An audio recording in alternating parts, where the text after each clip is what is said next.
Let's see.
Okay.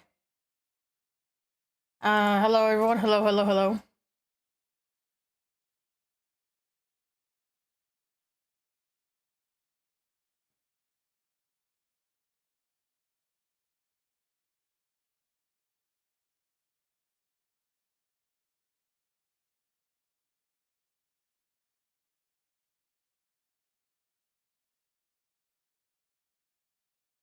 Hello, welcome to the stream.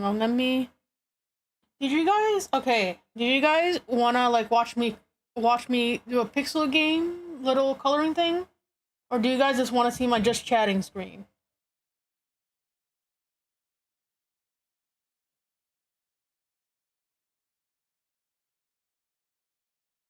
Yes. I guess either is fine. No, it's a bit iffy right now. I'm not gonna lie.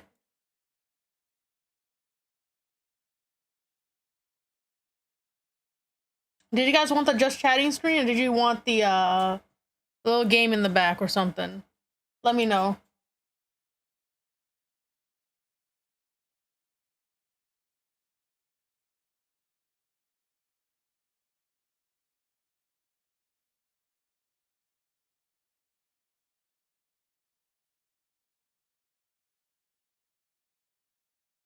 The game? Okay.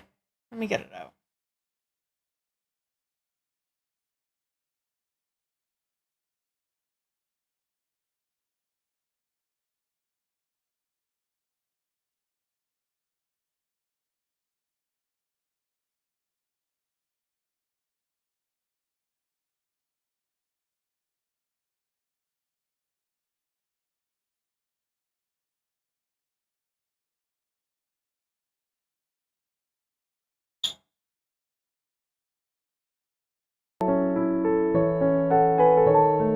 So chat, let's see. Oh,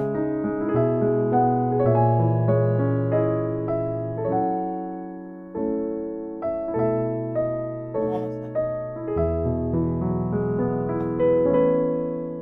There we go.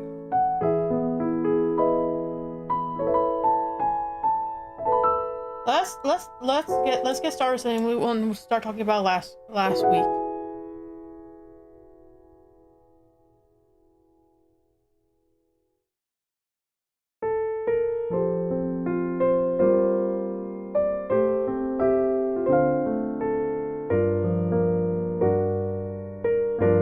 Yeah, let me get started on something.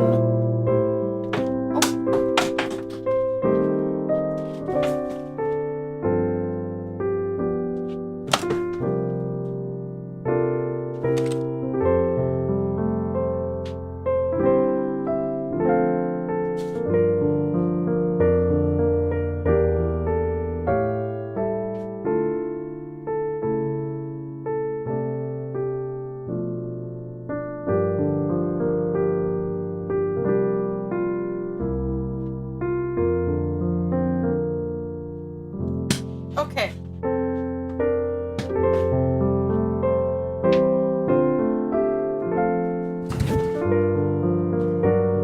All right, chat. There we go.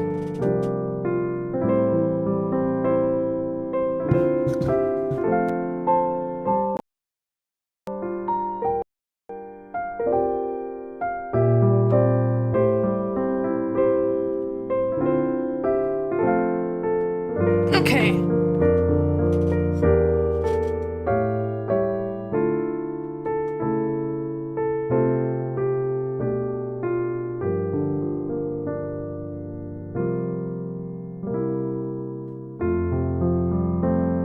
Okay. Ready? We good, chat.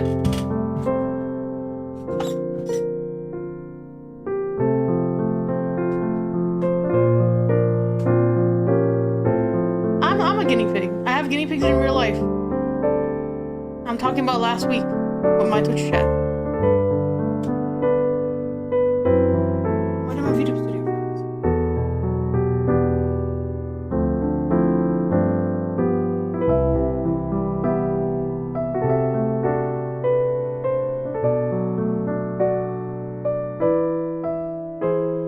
Why does my video studio freeze?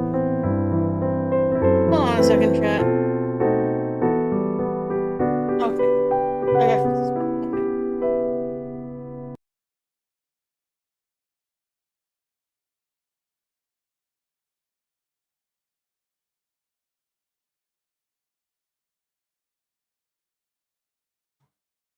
I don't want my VTube Studio to start to lag randomly, but we'll just do my just chatting screen. I can't have a good stream in the day, I swear to God.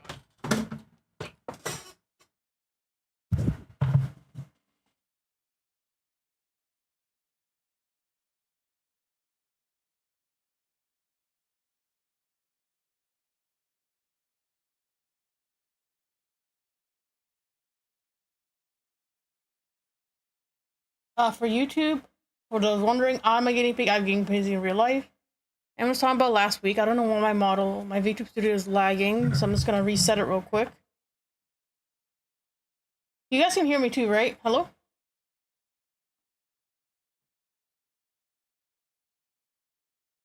I'm gonna reset my VTube Studio real quick, chat.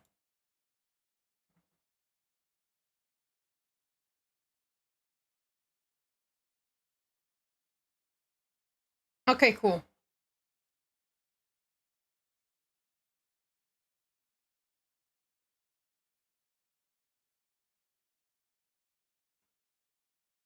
Let me restart my VTube Studio.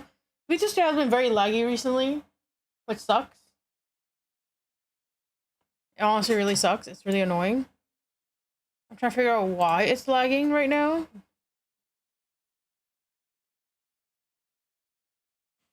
For those that don't know, I multi-stream on Twitch as well.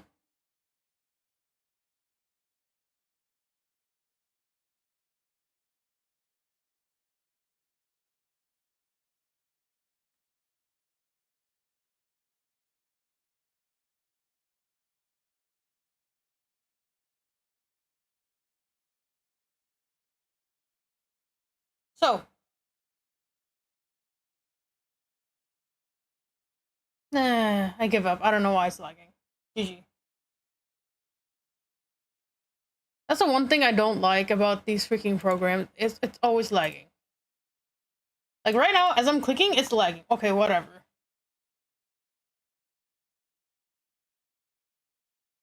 I gotta ask my manager later of why am I lagging. Anyways.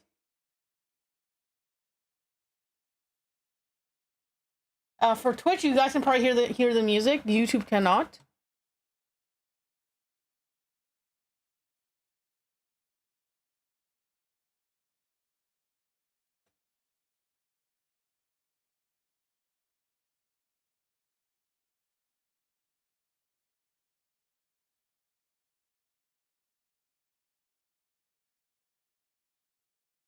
So why is it lagging? What the fuck? It was working perfectly fine before I started streaming. Yeah, so Twitch can only hear the music. YouTube can't.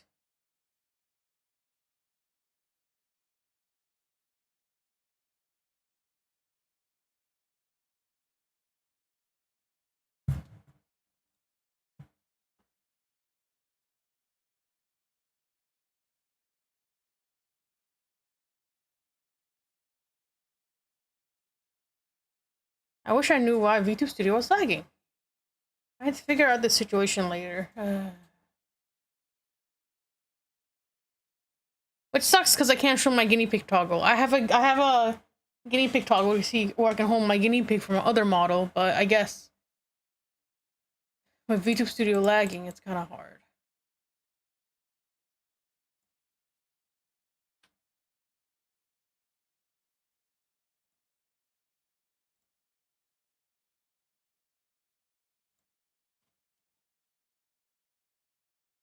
Anyways, my model is not working, I guess, which sucks. So we'll just stay like this. We'll just stay like this. It's fine.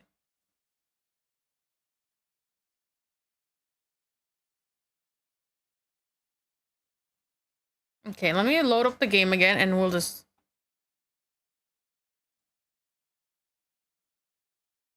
Okay, let me load up the little game again, and then we'll just stay as a still PNG at this rate. It's okay, because I want to start yapping about what happened last week. A lot of things have been happening. So I'd rather get to that than freaking mess with this shit right now.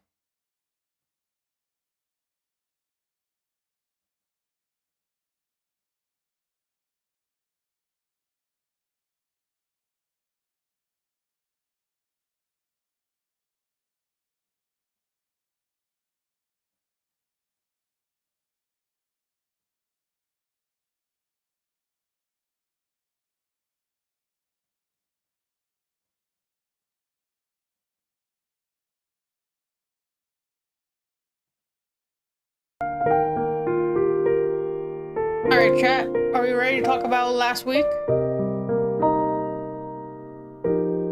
Whoever's here for the guinea pigs. I can't show off my model toggle because YouTube Studio is lagging. I gotta fix that later.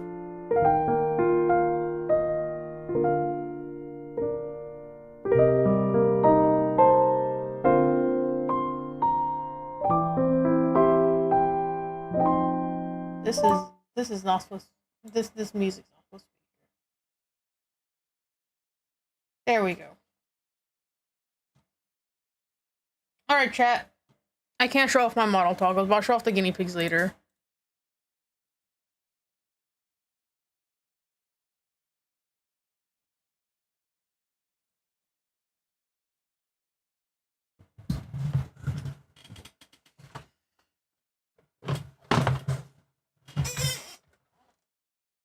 Yeah, it's the game music.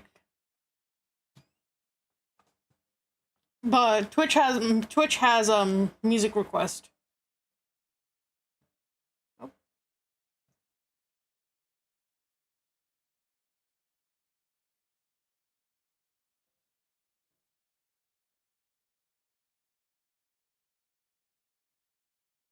Wait, isn't my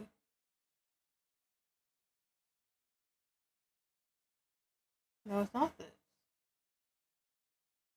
It's been honestly. It's a lot of highs and lows this last week.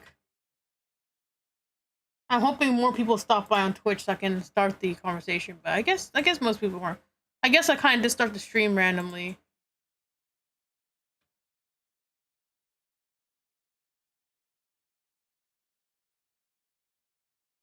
My model is not working, which sucks.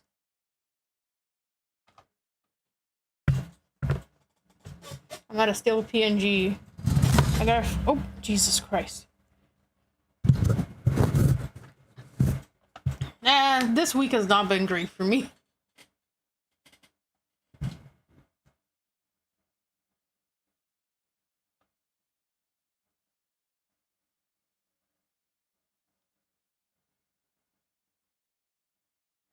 And now the touchscreen on my tablet is not working.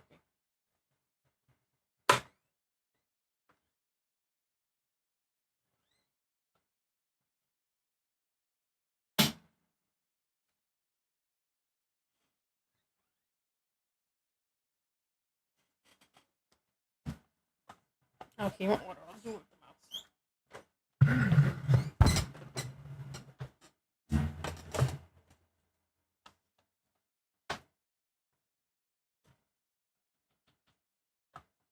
Okay, chat. So who here wants to talk about what happened last week with the guinea pigs?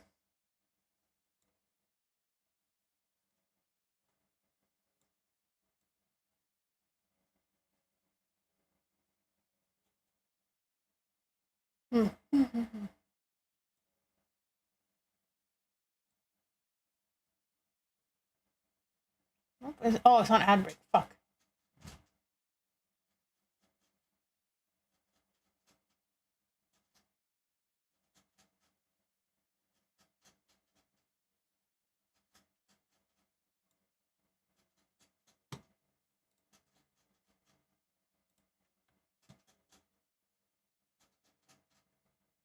Oh, are we back from ad chat? So, okay, so yeah, so a lot of people that were here last week.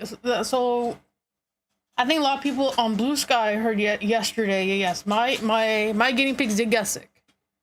My guinea pigs did get sick, which means I have to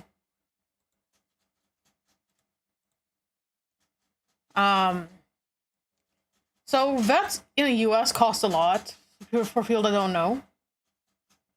Let me turn the background music down a bit. So last week I went to go get more guinea pigs. It was like my busiest week yet so far. I think in the end I picked up 21 guinea pigs. But in doing so, my friend's herd, I think one of my friend's guinea pig. Hello, we were talking about guinea pigs and then what happened last week.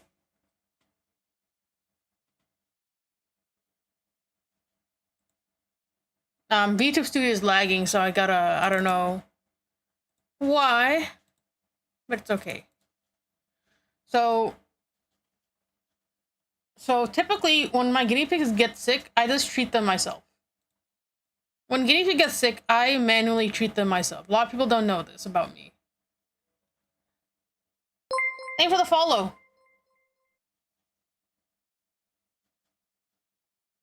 I gotta move my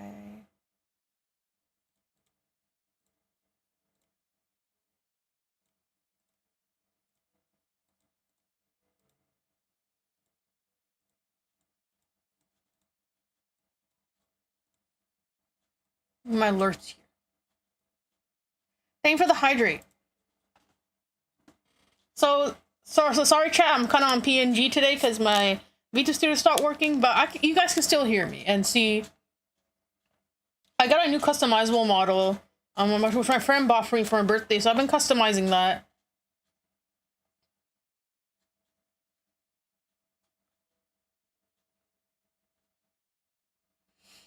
So yeah, so a lot of people don't know this about me, but I treat all the guinea pigs by hand.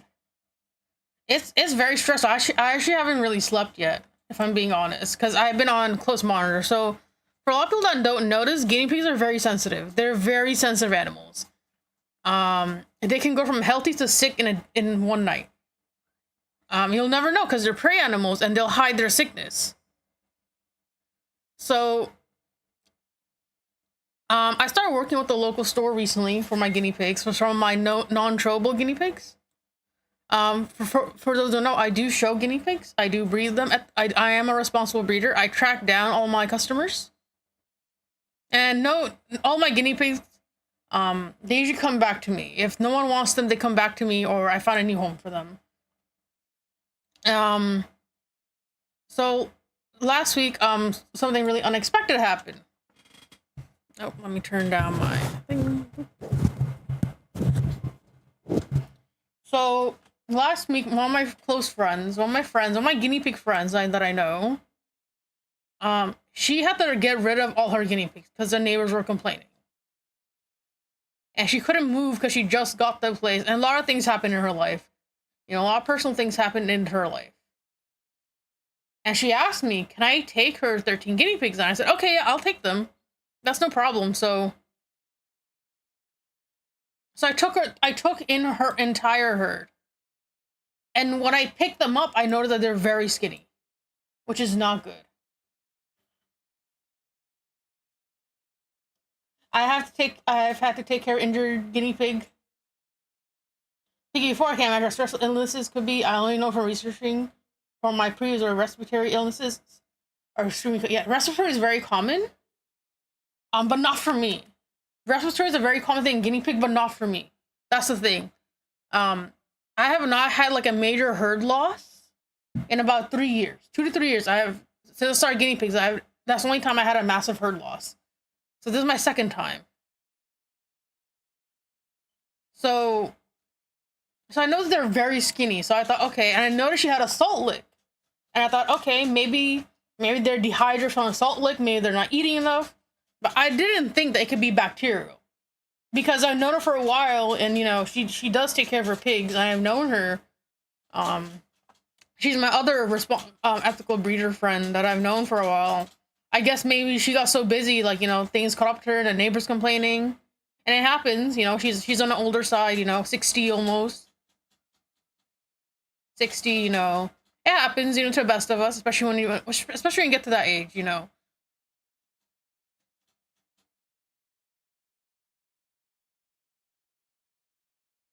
And I thought, okay, if they're just skinny, right?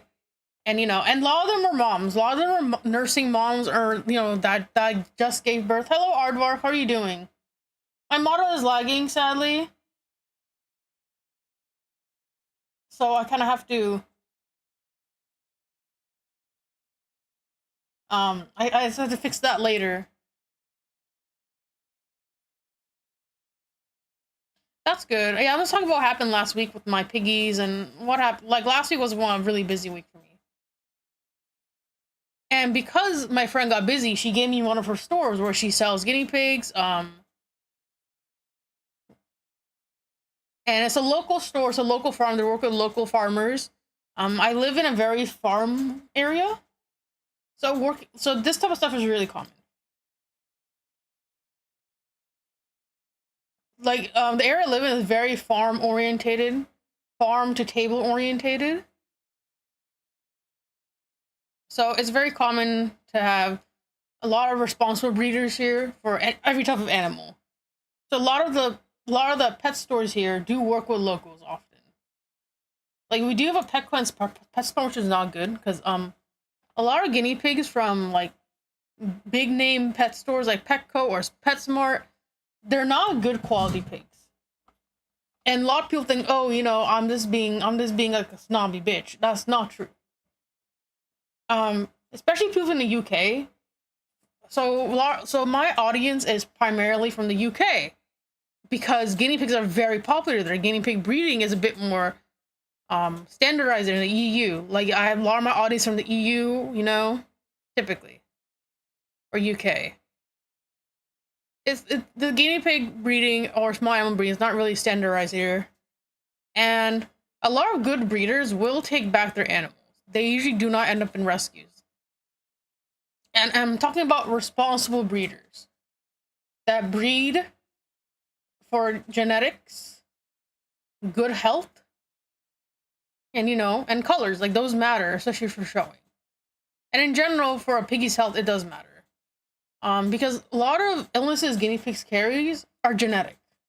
They're genetic, and so we want to breed that out. We don't want that. We don't breed those pigs. Those pigs don't get bred because they could have some medical illness that can be passed down, etc. So, anyways,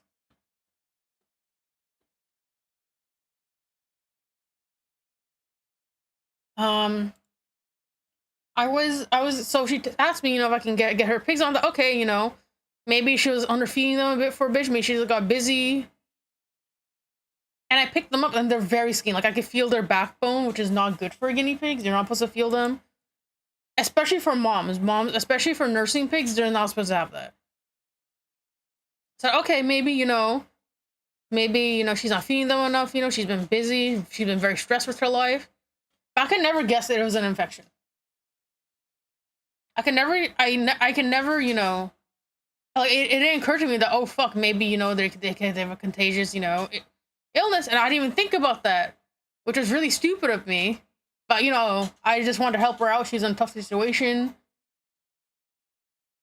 and so 2 days ago, I think Saturday. So Saturday, I dropped off some guinea pigs at the store, and I was like, okay, good day. I was really tired.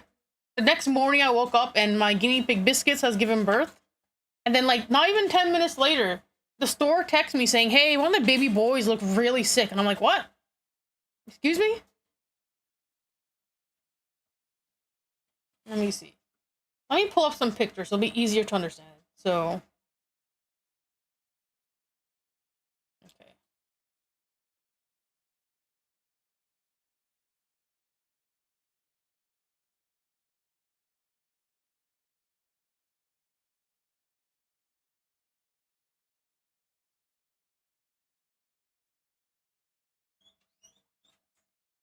I'll show pictures of what I picked up from my friend in a bit, but because they just literally got sick, I have not slept. It's been very tough.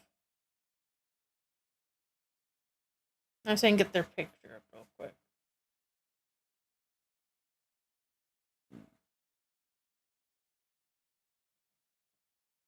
Okay. I just realized I didn't have my stream avatars open. I'm dumb.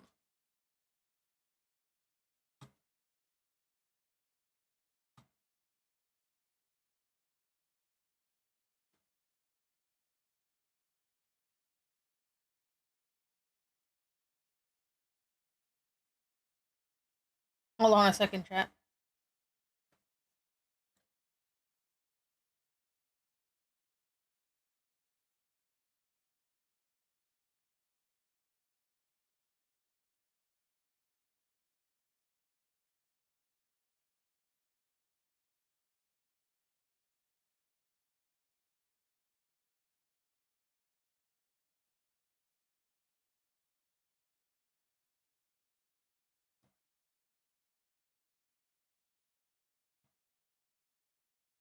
Okay, let me see.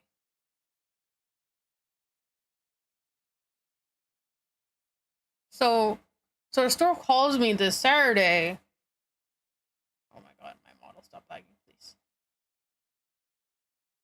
It was just wild to me because this baby boy is just perfectly healthy before I dropped him. So she called me, right, and you can let's see. Let me get before and after pictures.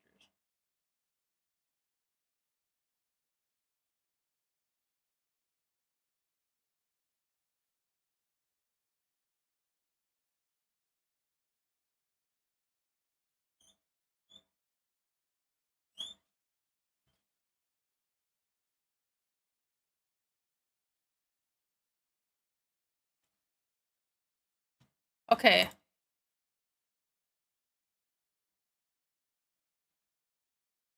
All right, chat. Can you guys see the screen? Can you guys see the screen? Let me know if you guys can't see it.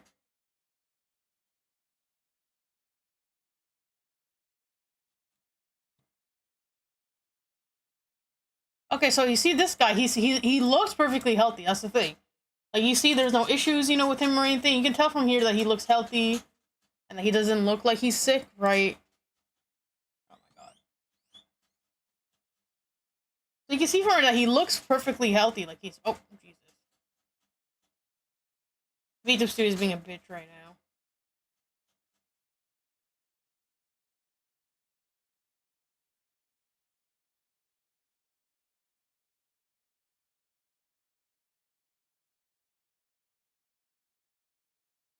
Anyways, so from here you can tell that he looks healthy, right? Like he's fat.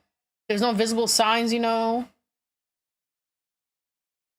no like anything in his eye. He doesn't look sick. He was eating, he was drinking.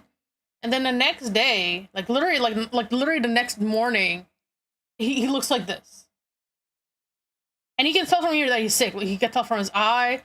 His coat is very puffed up, which typically means, vitamin C deficiency or possibly a bacterial infection. Yeah, you can tell from here that he looks very sick. He wasn't eating and drinking when they called me. Like, literally, this was the next day.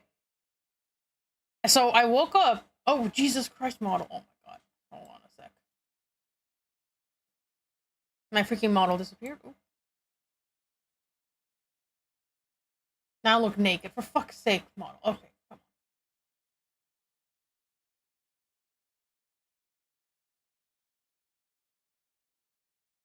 on. Like, V2 is legit lagging right now.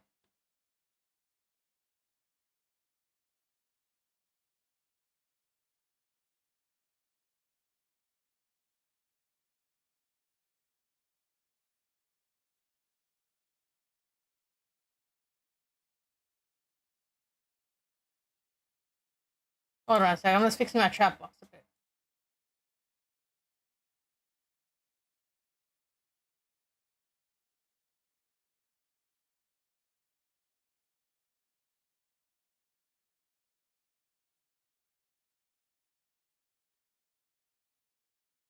Sorry, my freaking model's in the freaking corner. Like, Anyways. So you can tell from here that he looks very sick. So he wasn't eating or drinking or anything, which is not good for guinea pigs. For those that know that, that's a very bad sign for prey animals. And things about guinea pigs, where the fuck my model keep going? Stop. Jesus, this is annoying me now.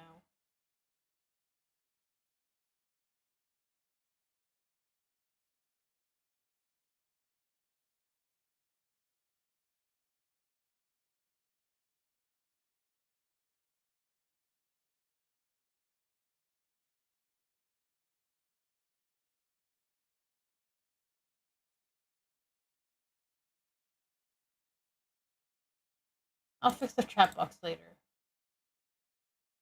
Oh my god. Dude, it's lagging. It's been lagging for this past week for me. I don't know why.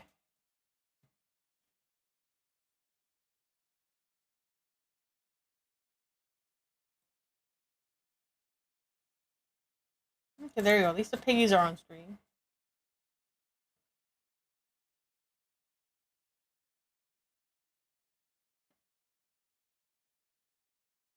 Oh my god, my model keeps disappearing.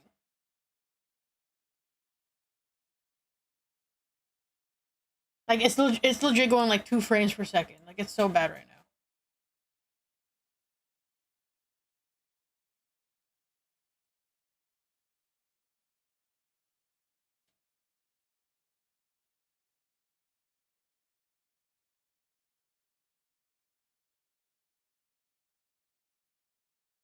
Anyways.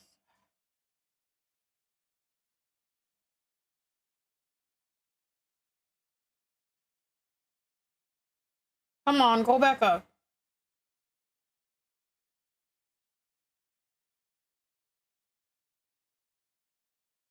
Oh.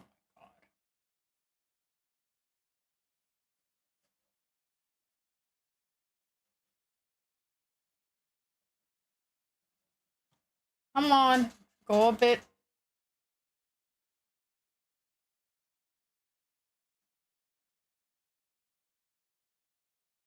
Okay, I think this is the best I can do with this fucking leg.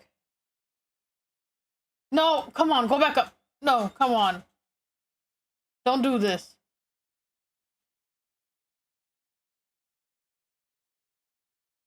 Anyway, I think this is okay. Sorry, chat. I don't know. I gotta fix this VTube Studio issue. I gotta talk to my manager about this after. I swear to God. See, I want to see if she has a fix for this. Now you gotta see my kitty. Are you kidding me?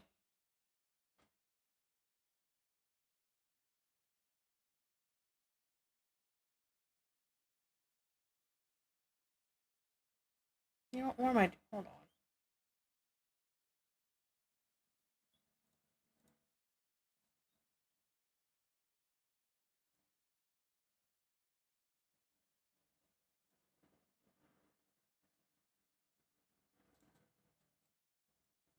You know what? We're just gonna do this, chat. We're just gonna do this. Screw it. I'm all the way here. Anyways. I give up. I give up trying to fix this right now. Anyways, as I was saying, as you can see, he looks very sick here. So the key distinction points right here that he looks sick. For people that don't know about guinea pigs is that first off, his hair right here is very puffed up. His hair right here is very, very puffed up. Typically, this can usually mean that it's typically infection or it's vitamin C deficiency. Right here, his hair is very puffed up. Just from the looks, you know, and his eyes is very tiny right here. You know, compared to, you know, healthy right here. See, this is what he's supposed to look like. Right, and here he is puffed up, his eyes kind of, you know, watery. So these are like the big signs right here. And obviously the biggest sign for prey animals is that they're not eating and drinking. That's not good at all.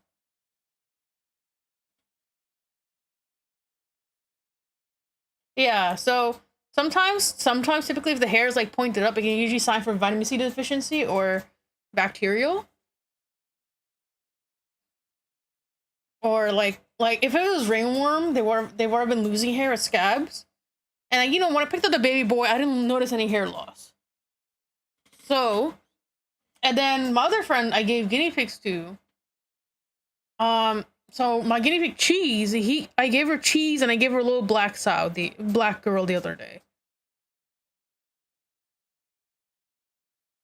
I should have him on Blue Sky.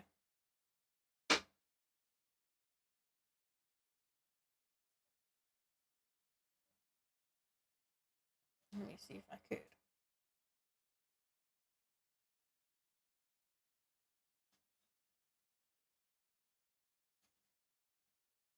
So let's see. So see this black sow right here, or girl, for the sow means female for in guinea pig terms. So she looked perfectly healthy. Like she had a good body weight right here. She's very fat. You can tell from right here that she has good body weight. And then right here, you know, there's no visible signs of illness. And when I gave her, she's like, yeah, no, she was surprised that she died. She just died. Typically, if it's sudden death, again, is usually bacterial or vitamin C deficiency. Now, if it's bacterial, it's contagious. It'll eliminate the whole herd. And that's the thing. If it's like a certain type of bacteria, it will eliminate the whole herd. It's very contagious. So that's the biggest risk factor.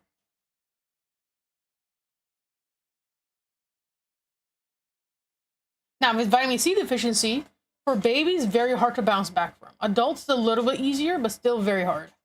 They're very fragile. I gave her Cheese, and she told me Cheese felt a little bit skinny, and then he wasn't eating much.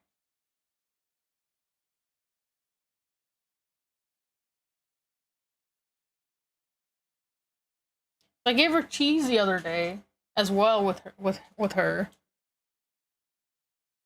He seemed a bit, she said he felt a little bit skinny, and he seemed kind of limp.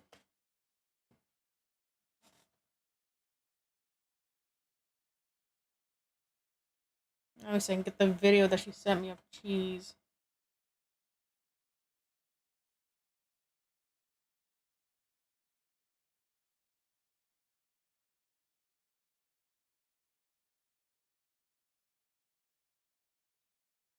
Okay, here's the video.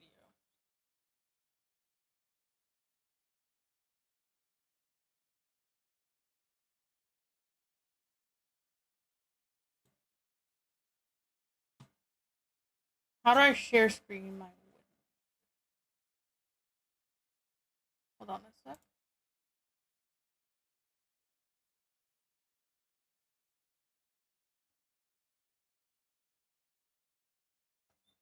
Okay, I want to see if I can send the video. So, let me see if I can open this video of cheese real quick.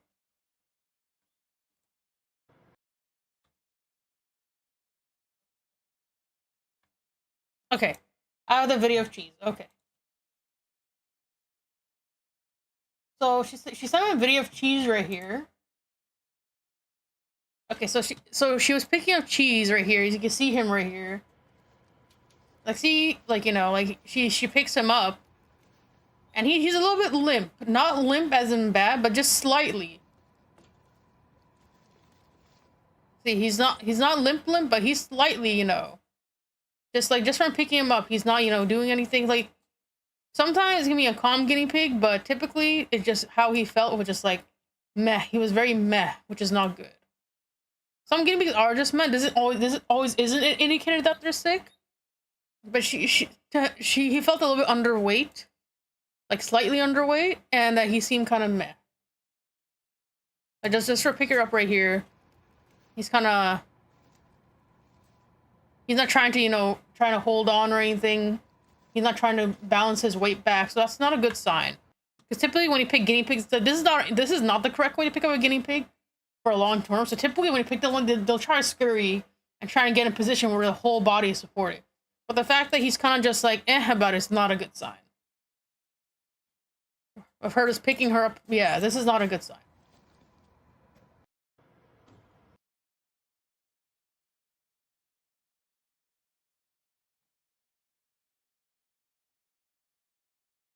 So because of that, and then I gave her another girl, and she seemed to be doing perfectly fine.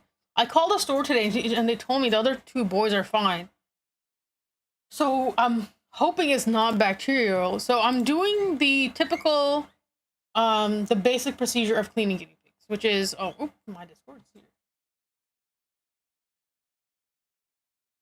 I'm doing the basic procedure of cleaning guinea pigs, where I sterilize everything.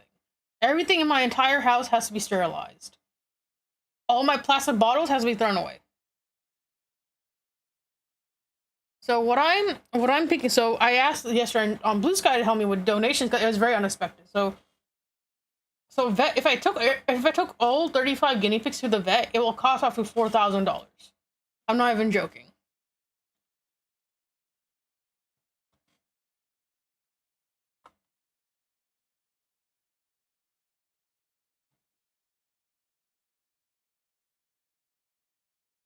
It costs over $4,000. Yes, it will cost, and and I don't know how long they need to be on. So if it's bacterial and I have to do that, that'll be a lot more money.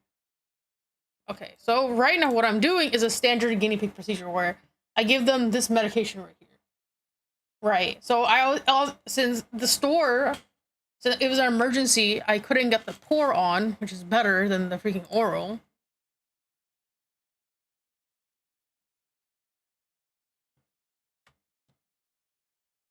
So a lot of my guinea pigs I treat at home. I'm my own vet. So this is the paste, and it is pretty much a dewormer. Like, a lot of people say for horses only, but this is also safe. A lot of horse things are safe for guinea pigs. Not everything, but a lot of them. So this is a dewormer. It'll help get any parasites out of the guinea pigs. And I had to feed it to all 35 guinea pigs. I was thankfully able to get a tube of this. Typically, this is a little bit better. This is a little bit stronger than the oral, and for those that don't know this, because you just put a little dab on a guinea pig's ear. So guinea pig's ears connects directly to their bloodstream, right? So when you put like a little, not too much, you don't put too much because it killed them. You can be very careful with this. So if you're not familiar with this stuff, don't do it. If you're not familiar, just go to a vet. Because I have 35 guinea pigs and I'm a bit more professional, I know how to do this. So do not do this because you might overdose and kill them. Like if you're not a professional or you're too scared, just let the vet do it. So guinea pigs, their ears connect directly to their bloodstream. So if you didn't notice on guinea pigs, if you zoom in, you can't see from here, but if you have a guinea pig in real life, they have veins on their ears. They have veins right here, and it connects directly to their bloodstream. So they absorb anything through their ears. Any medication you put on, it will absorb directly through their ears. That's another reason why you should be very careful of what you put in your guinea pig's ears, any food or anything, because it'll go directly in their bloodstream. So you gotta be careful. So I had to take all this medication and put a dab on each guinea pig's ear. And when they're not sick, this will keep them dewormed for about 2 to 3 months, maybe 4.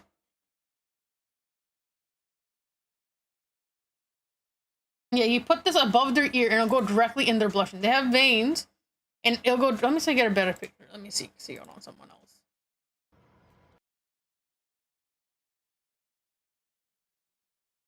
No, don't open CapCut right now. That's not a good time for CapCut.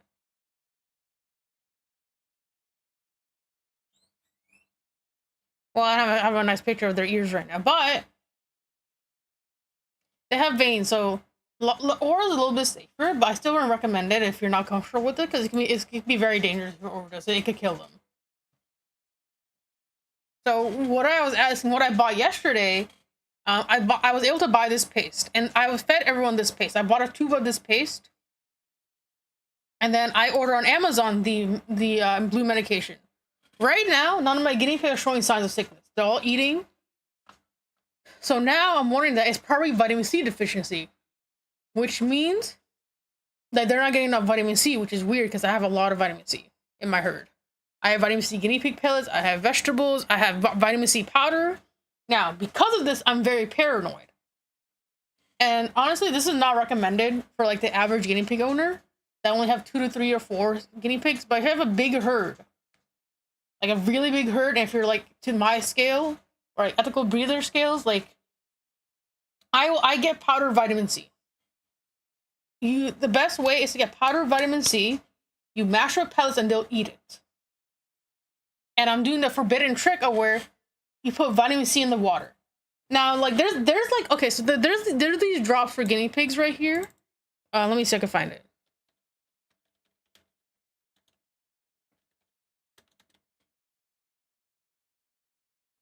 So a lot of people use this. So a lot of people use these little, let me see. So I think a lot of guinea pigs are familiar with this. They'll use these vitamin C drops in their water, which is like, it's okay, but it's not the best. Because A, they spill a lot of water.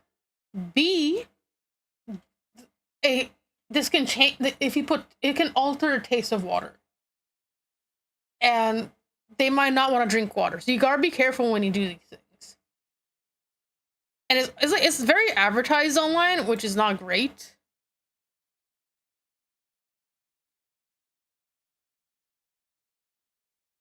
And a lot of guinea pig owners just use this vitamin water. And it's fine. It doesn't hurt them.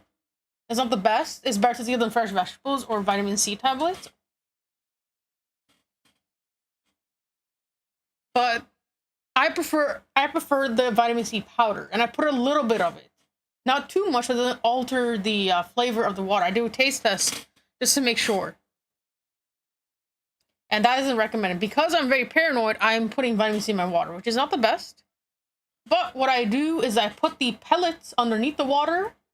So this way, if any water they spill, they'll go into the pellets and they'll eat the mashed up. So they'll get enough vitamin C. And the reason why I think it's vitamin C deficiency, because I picked up one of my babies today.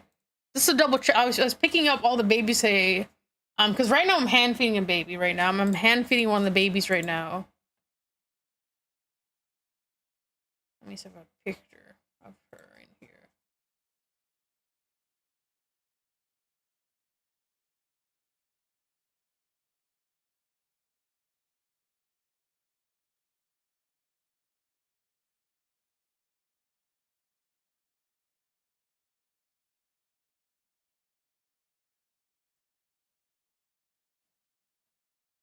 Okay, so here, I have an older picture. Okay, so right now I'm hand feeding this baby right here. Because mom rejected them for being weak. Now, when I picked her up today, I noticed this little chunk of fur missing. It's not very noticeable, but I noticed right here. Not in this picture, but when I picked her up today, this chunk of fur right here was missing. Now, if it was ringworm, right, which is contagious but not dangerous, not super dangerous for adults, made for babies because they have a weakened immune system. They don't have a, I didn't notice any scabs. So for people that don't notice, when your guinea pigs have ringworm,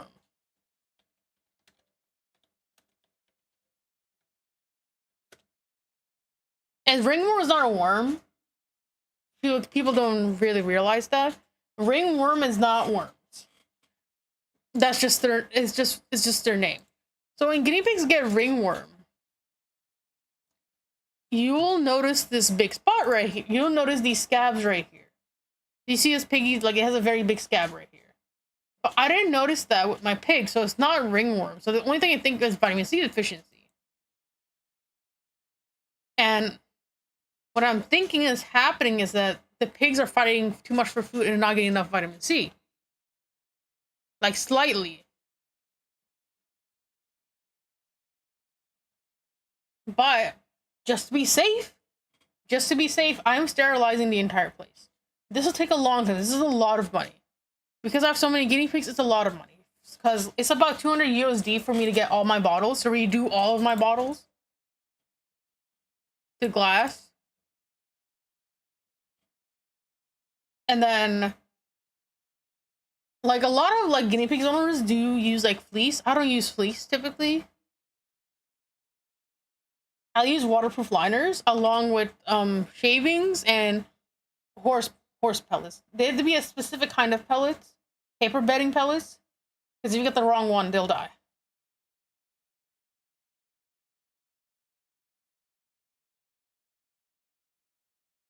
And even from right here. Like, this baby, I'm hand feeding her right now, and vitamin C deficiency is a bit easier to come back from. It's hard. It's pretty much as a big... Oh, Jesus Christ, VTube Studio, why did you do this? No. No! No!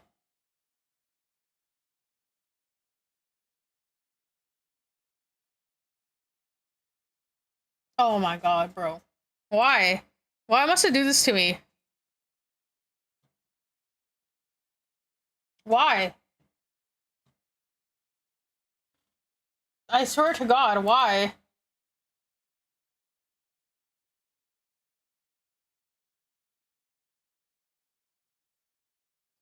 I gotta figure out this fucking VTube problem studio issue before my new model comes out. You know, this is good enough. So,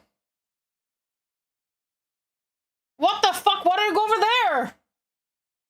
I didn't even tell it to go over there. Why? Go back. Go back.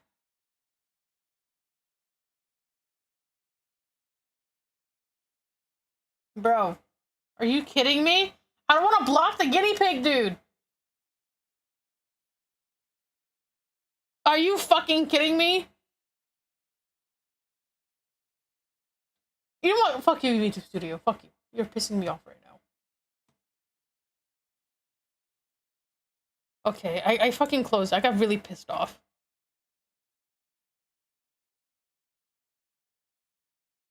I'm gonna try to reopen it.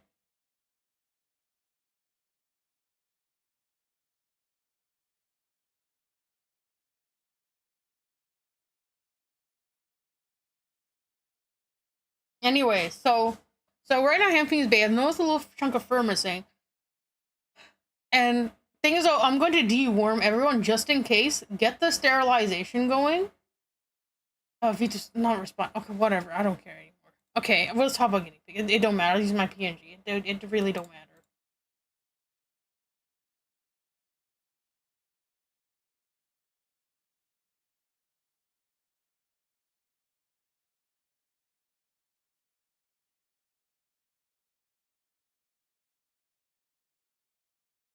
I'll just use this one for now until my VTuber stop being a bitch. Hey, why didn't it update? What the fuck?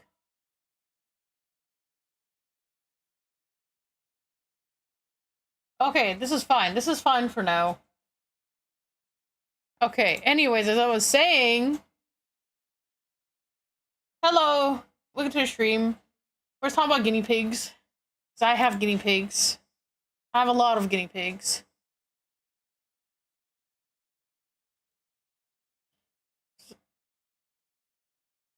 For those new here, come stop by the Discord. Come stop by the Discord so you guys know when I'm streaming. This Friday, I'll be doing a guinea pig TED Talk where I discuss hamsters versus guinea pigs a bit more in depth. And I'll do Q&A after.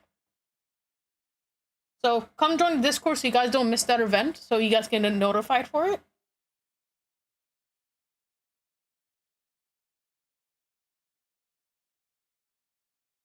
My VTuber studio is lagging. I don't know why. I wish I knew.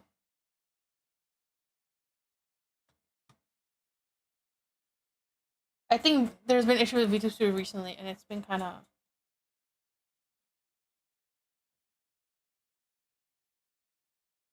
Oh shit, I'm back. What the hell?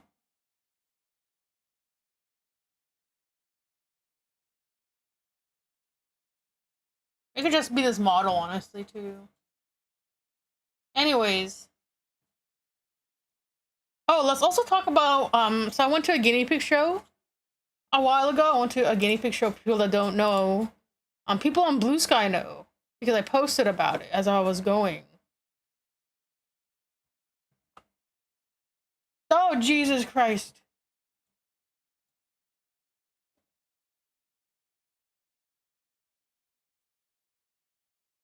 Okay, well, I guess my model is back.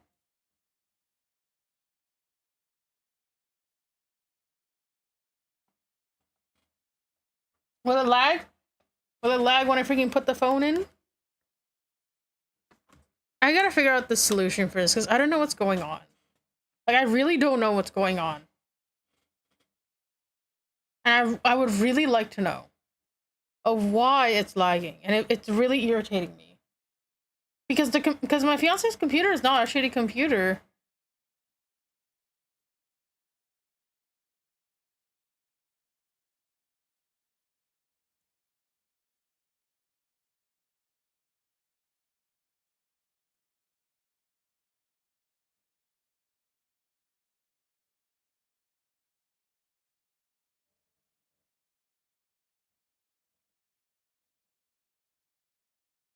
Anyways,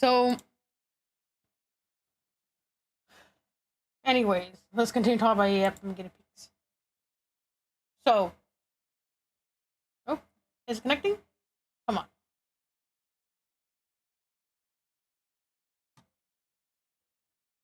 For people that are new here, I have about like 35 guinea pigs.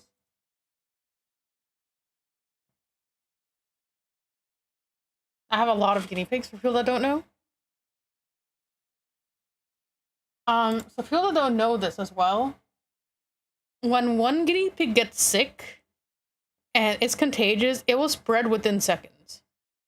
Not like seconds. Okay, maybe seconds a bit exaggerating, but it kind of can to some degree. I'm moving.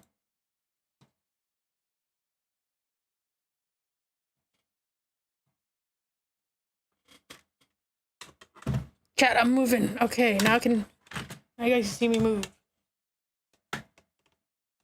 Oh, yeah.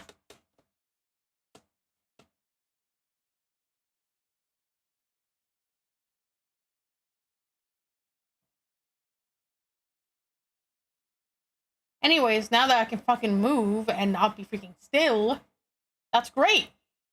But I need to know why VTuber Studio is still lagging. Anyhow, I'll figure it out later.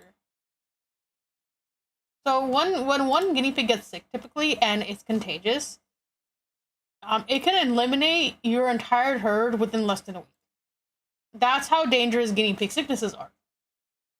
Like let's say you have like 10 guinea pigs and one gets sick and you don't eliminate it, your entire herd, like your entire herd will be dead. Like, I'm not even exaggerating. Like that's how quick it will go.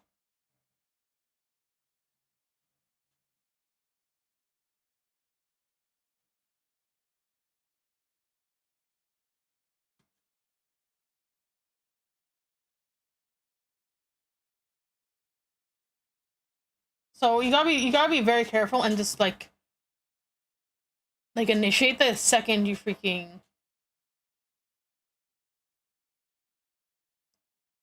like you gotta be really quick, and it sucks because um guinea pigs are hide their illnesses because they're prey animals, so you gotta be really on their behavior.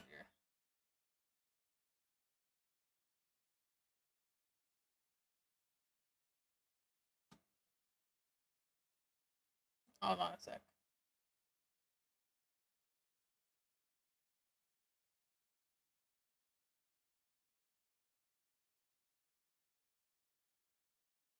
I'm meh, honestly. It's been very stressful. I haven't slept yet.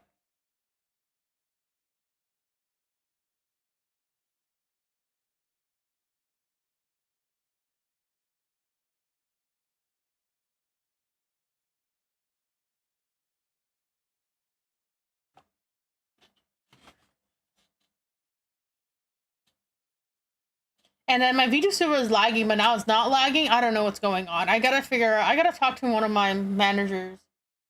Like, see, it's starting to lag again a bit. I can't really sleep because I'm watching the guinea pigs. Because if something happens, I gotta be an eye on it. I gotta catch her on right away.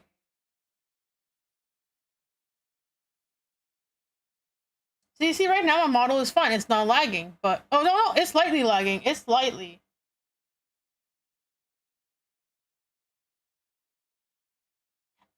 Am I the only am I not the only one that's lagging? Question mark.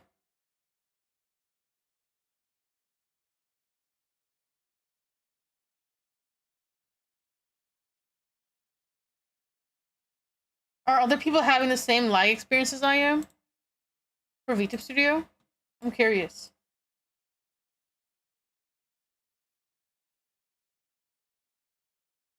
Because I've been having this lagging problem. I'm debating if it's my computer at this rate.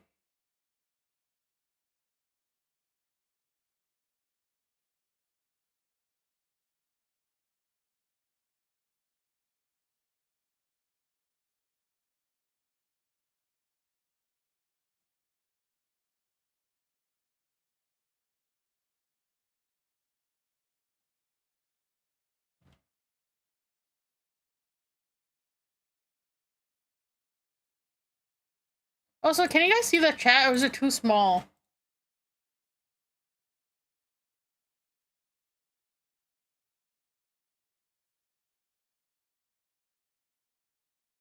Really?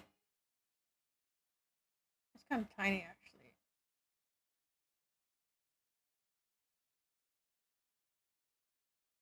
Okay, it's too small. Okay.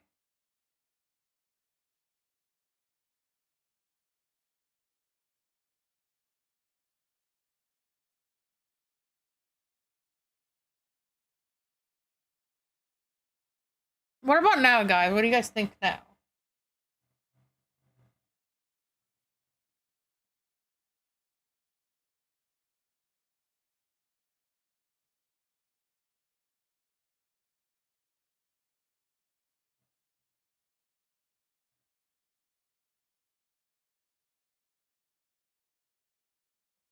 Okay.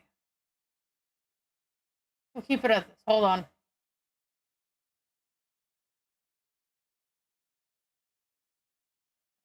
Is my stream just fucked today? Are you kidding me? Oh, for fuck's sake. Okay. You know what? Oh, you know what? I give up. I give up. This. You know what? This right, just watch my YouTube stream. I'm pretty sure it's less shit than this right now. It really is. I don't know why. I'm so confused of why this is happening. I just want to yap.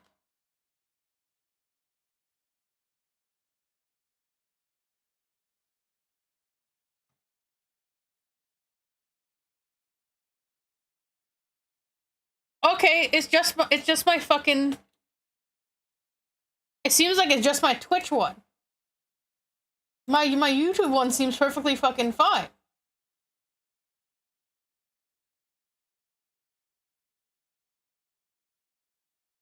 Okay, chat. If you wanna watch, is Twitch being scuffed? Switch to YouTube. Ironically, The YouTube streaming is better for me right now than freaking Twitch. Okay.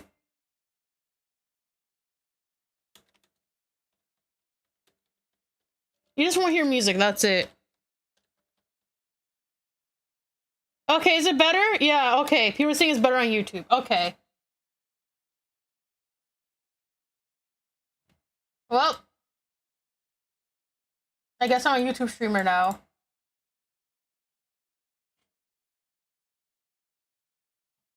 So is this Twitch fucking up, right? Is just Twitch fucking up?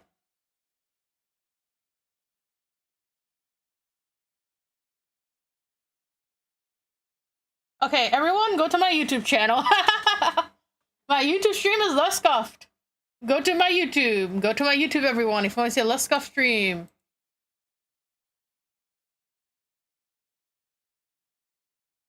Thank you for the hydrate.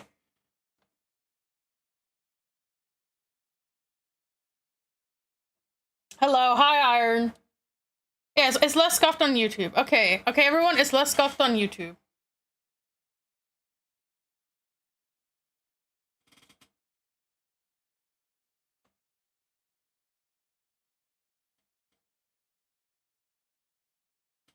Dude, I think it's just the CPU. I gotta talk to my fiance about the CPU. Maybe it's just that, because my YouTube uses a GPU. Twitch doesn't support AMD, so I have to use...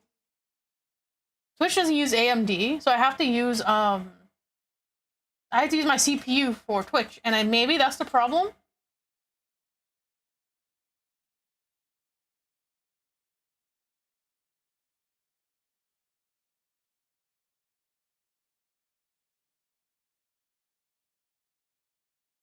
Anyway, if friend Miss Neva come stop by the Discord again.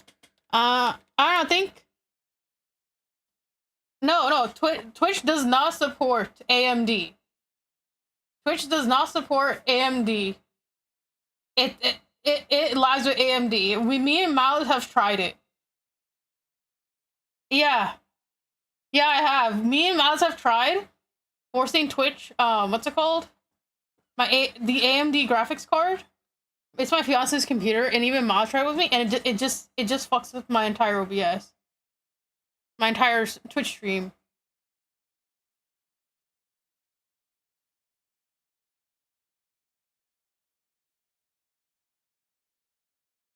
So right now my YouTube is strictly on the GPU, and my Twitch is on the CPU. When it comes to output, that's how I have it set as. You can with the multiple output plugin for OBS.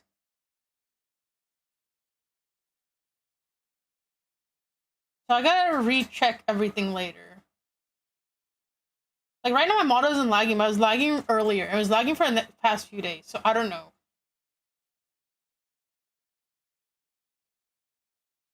You my task manager? I already know. Yeah, I already know the task manager. Yeah, the CPU's at 80. GPU's at 80. They're both at 80 right now.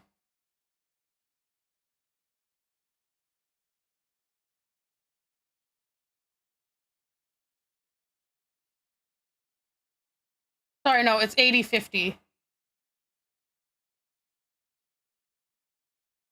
It is my fiance's computer, so I don't know much. He kind of does most of this stuff.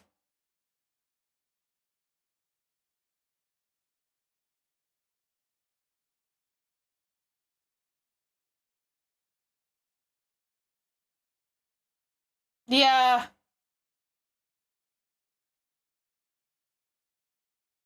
That kind of happens when you have this freaking model and everything too, to be quite fair. I think his computer, my memory, 80, 88, 77, 80%? Yes, about 80. Oh, why did my Discord die? Man, everything breaking today.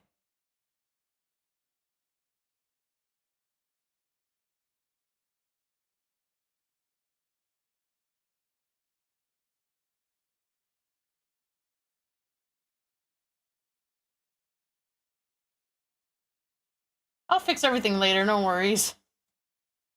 I'll just ask my fiance to fix it. But it seems like the stream on YouTube is better. Is it? You know what's funny though? It wasn't lagging before. This is only a recent thing. I streamed perfectly fine before. This lag has been only been a recent thing.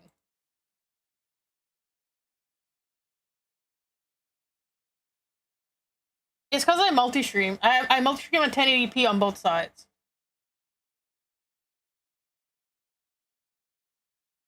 And the only way I can maybe fix it is if I turn down Twitch to 720 and keep YouTube at 1080.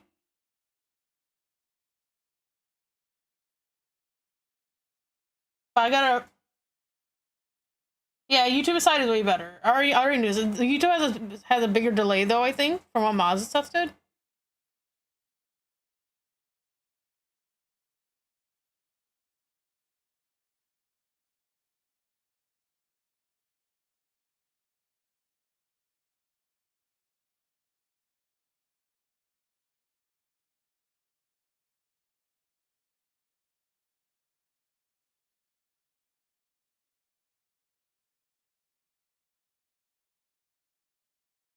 It's because I'm multi-streaming. Let me check real quick. Yeah, I can't do anything about I can't really do anything about Twitch right now. Let's see. Let's see.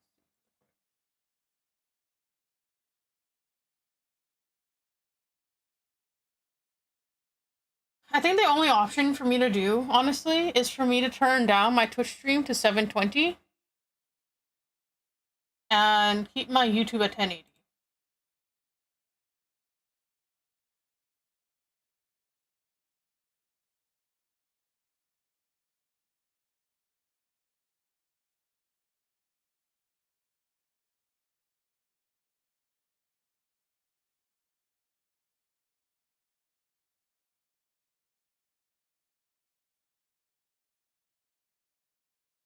I'll fix that after stream.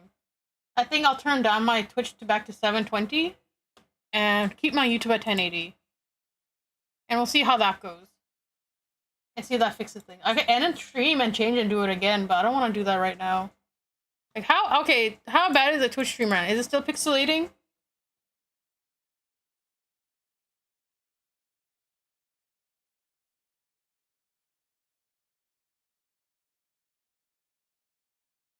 It's okay right now? Okay.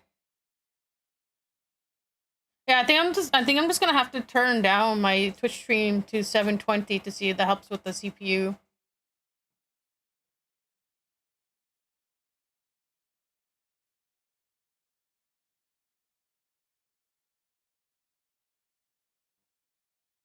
It's mostly VTube Studio eating up most of the CPU and RAM, to be quite honest.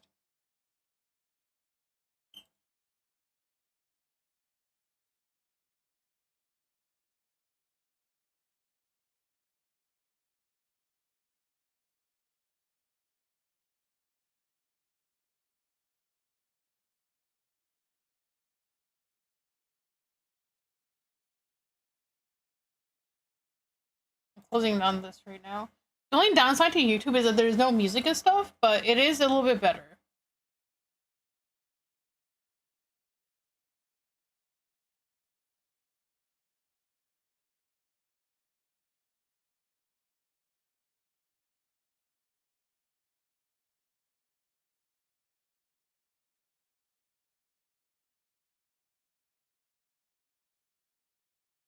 Let's see. Yeah, VTube Studios take out the most memory right now. The most RAM. I don't think I can fix that.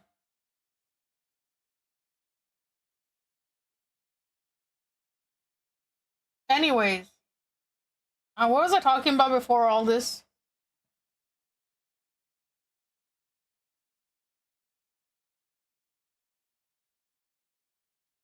Does anyone remember?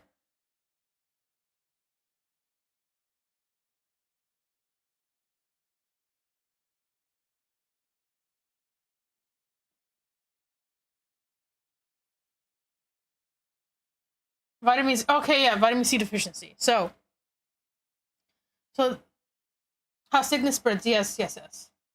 So for guinea pigs, yeah, they're when one gets sick, everyone pretty much gets sick. Like it spreads very, very quickly, and it can eliminate your entire herd, like within like a week or so if you're not careful. The thing is though that same thing is though some other animals, so, like rabbits can spread disease to guinea pigs. Cats can spread disease to guinea pig. Dogs can. So it's not very safe for them to be other animals. And then thing is though, even if they get too stressed, they will release sickness as well. They will get sick from being too stressed. You be very careful with guinea pigs. So you don't want to stress them out too much. They're prey animals. So if they get too stressed, they might because every guinea pig technically carries ringworm. People don't know, every guinea pig, what's it called, carries ringworm. So you have to remember that when you're thinking about guinea pigs, is that they do carry ringworm. All of them do, and like it might release when they're stressed. Like that will happen.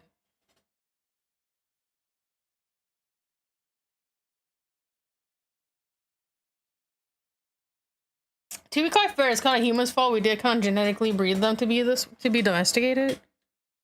To be quite fair, there is wild guinea pigs that exist, but they're not made for pets. There's also meat guinea pigs.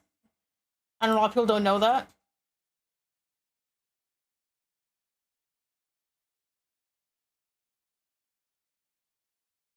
Hmm.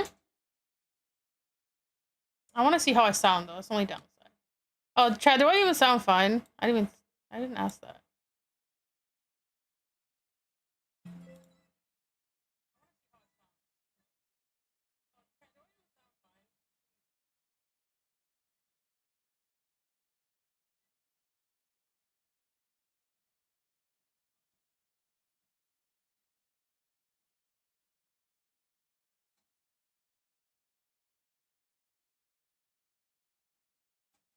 Yeah, that's what I'm saying. Like, actually, speaking of genetically bred animals, um, my friend, she actually breeds cows. She used to breed cows, and she told me that cows struggle to give birth without human assistance now.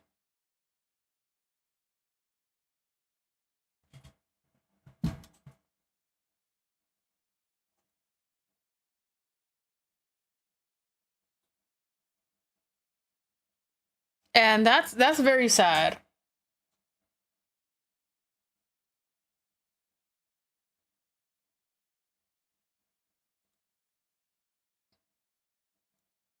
So, like, a lot of cows can't give birth on their own because of everything that, because of how we genetically modify them.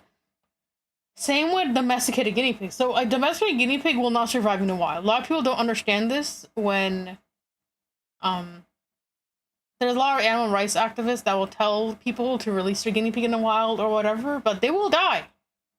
Guinea pigs will die if you release them in the wild. Like, they're domesticated for a reason.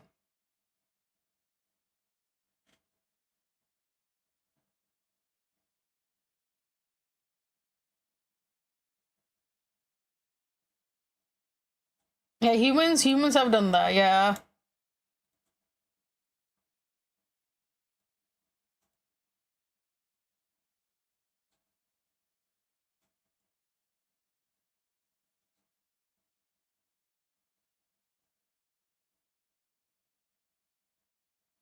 Okay, chat, can you guys still see a chat box when it's like this?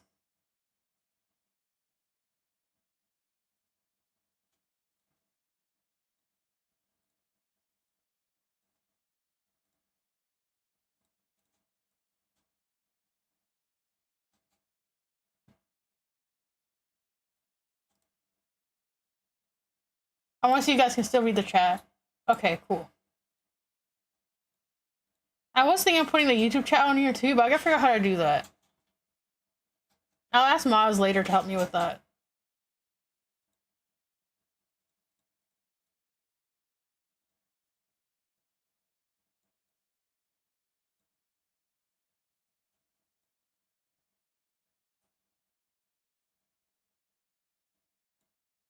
I'll figure Anyways, the domesticated guinea pig will die put in the wild.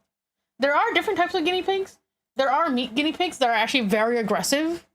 They're specifically bred in the South America because it's a delicacy to them, and they're huge. Let me see if I can get a guinea pig of them, and they're technically recognized as a breed called cuy. I don't know how to pronounce it correctly, but that technically translates to guinea pig in Spanish. But they're recognized as their own breed. They're recognized as their own breed.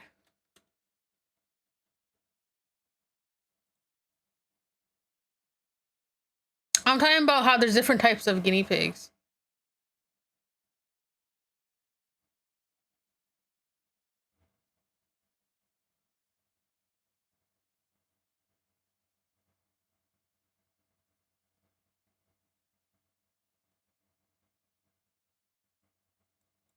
Let me see if I can find one.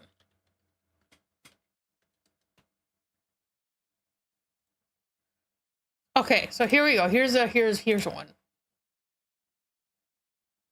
Like, here's a good example. So right here. So they're way massive. You see right here that they're way bigger. From this alone, you can tell that they're way bigger. Like, they're huge. They're huge pigs. They're very big. They're huge pigs right here. See?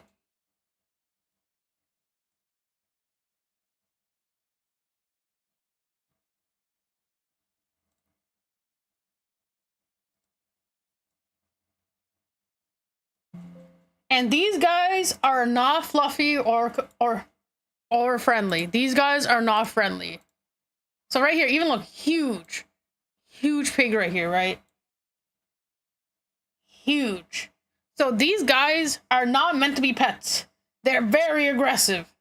They're meant to be eaten. Like, sure, they come in found different colors, you know. These guys are not meant to be eaten. I mean, sorry, not meant to be pets. They are food.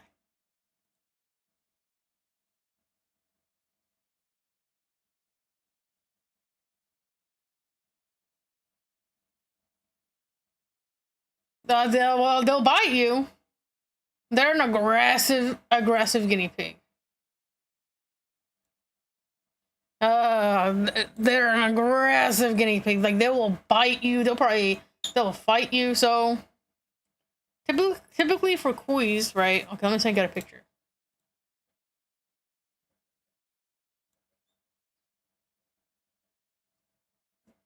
This is a very big guinea pig, not meant to be, you know, as a pet. So even right here, they're huge. Let's see. Oh, actually, also cuys, I think they have an extra paw. They have an extra paw in their hind leg. So guinea pigs' front paws are typically, I think, they're only supposed to be 3 in the back. It's supposed to be 3 in the back and 4 in the front, if I remember correctly. They have 14 toes in total.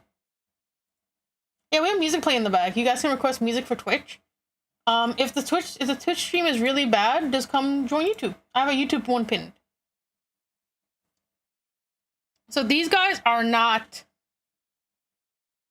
They're huge. They're huge pigs. They're more closer to their wild counterpart.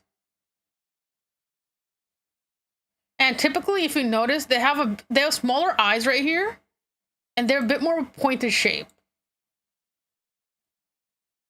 So typically, it's a smaller eye. So they're a bit closer to, let's see, a wild guinea pig. That's what they're closer to than more. And you know, some people argue, you know, maybe we can tame them. That they're very hard. They're very hard to tame.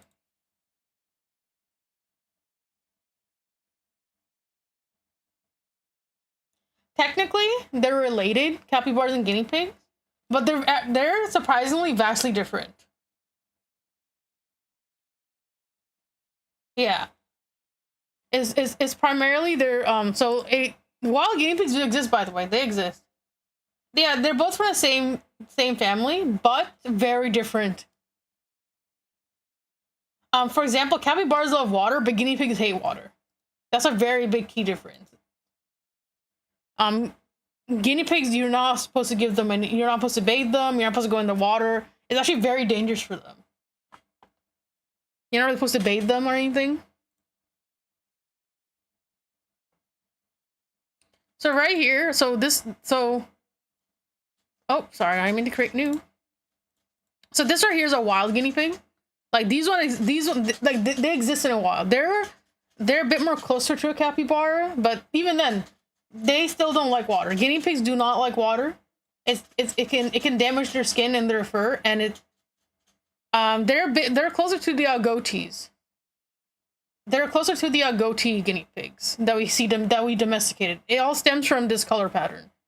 Let me see. So let's see. Let me look up a agouti guinea pig.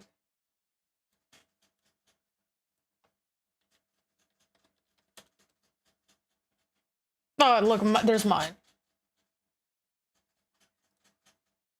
It's very dangerous to bathe guinea. Yeah, if you bathe them, or like you only wash the parts where they need to be washed. So it's typically their butt.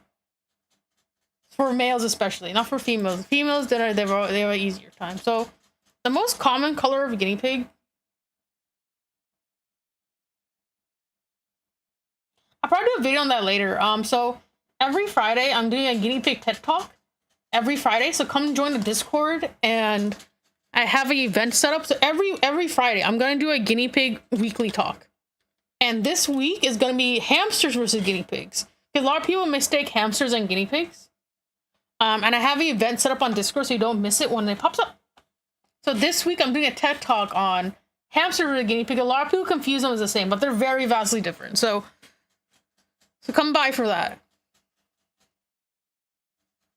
So the most common color of guinea pig, or the most common guinea pig, the most common guinea pig that stems that they're a fun rodent. They're definitely a fun rodent. Let's see. So the most common type of guinea pig is this right here. It's a brown agouti, an American brown agouti that almost directly stems from this. Brown and lemon agoutis are the most common color of guinea pig.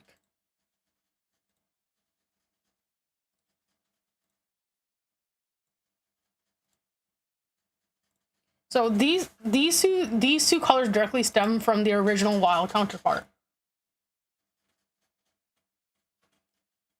Except wild guinea pigs do have survival instincts, and for wild guinea pigs, their ears are more up to be more alert. They're adapted to be in the wild. But for our guinea pigs, the ones we domesticated, their ears are more on the side. Their ears are more on the side. They have a less pointy face. Yeah, so wild guinea pigs are meant to be alert. They have a pointier face as well to dig into crevices. And the guinea pigs we domesticated are way fatter. They have a much more rounder body shape typically.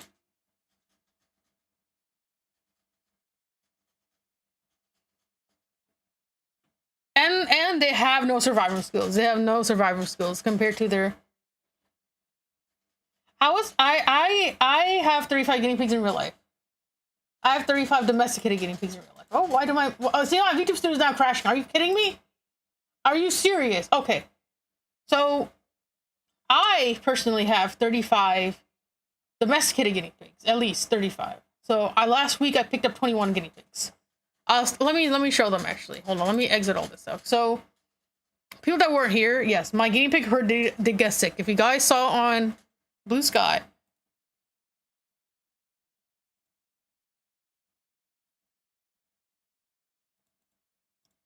Recently, my guinea pig herd did get sick.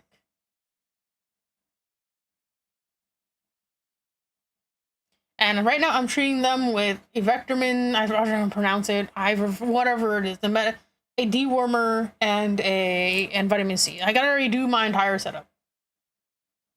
I would say I myself am more domesticated cabbie because I breed guinea pigs. So a lot of people don't know about me that, but I am a ethical, responsible breeder in real life. I do show work and I do rescue work. A lot of people don't know that. A lot of people are against breeding. That's okay, but there are responsible breeders, and a lot of people don't understand for guinea pigs. A lot of the health issues are genetics. Yeah, I still breed them. I have 30 guinea pigs right now. And a lot of good breeders will stop. Yeah, a lot of good breeders will stop these genetic issues. If they're a responsible breeder, they will stop the genetic issues, and that's kind of where like it's totally cool if you want to rescue. Um, at the same time, I think people seem to understand because they're prey animals. A lot of people also don't want to put in the work. Yeah, a lot of people don't want to put in the work to rehabilitate a guinea pig or a rabbit. It's very hard. People that do rescue guinea pigs understand how hard it is. And sometimes they may never bond with you. A responsible breeder, because a responsible breeder, typically, like someone like me, will pick up the babies from day one, so they're used to human touch. And typically, they don't get sick as often. If you can take care of them correctly, obviously, and they will give you the pedigree. And I take back any guinea pigs people don't want from me anymore. I take them back all the time. It's only recently I got a herd sickness because I picked up my friends. Let me close all of this.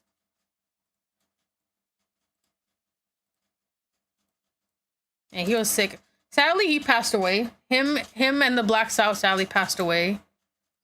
I think it was too late when I got to the store to save him, because it was 9 when they called me, 9 a.m. and I got to the store at 12. But I think my guinea pigs might have a slight parasite, not like and enough where this medication will kill it. It's not as right here. It could be ringworm. It could be a mix of ringworm and possibly vitamin C deficiency.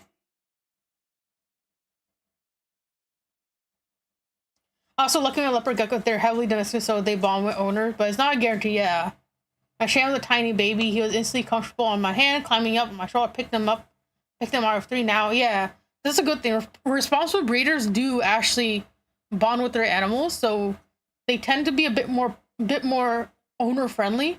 And it can be rewarding to rehabilitate a guinea pig. Don't get me wrong, but it's not definitely for everyone. That's the thing. And I think a lot of people need to recognize that responsible breeders do have a part. So I'm probably gonna. So I'm gonna have to. I got this medication. I'm getting this medication, and and I also do a lot of my own vet work. I don't go to a vet because a lot of the vets here suck. I do my own vet work as well, so I know a lot about guinea pigs. So right now, she told me she's doing better, thankfully. She's with one of my friends right now, and she's taking care of him because she really liked him. And she's like, he's doing better. If it's vitamin C deficiency, I'm gonna put so if you're not an expert, see now my V2 Studio is lagging again, whatever. Anyways.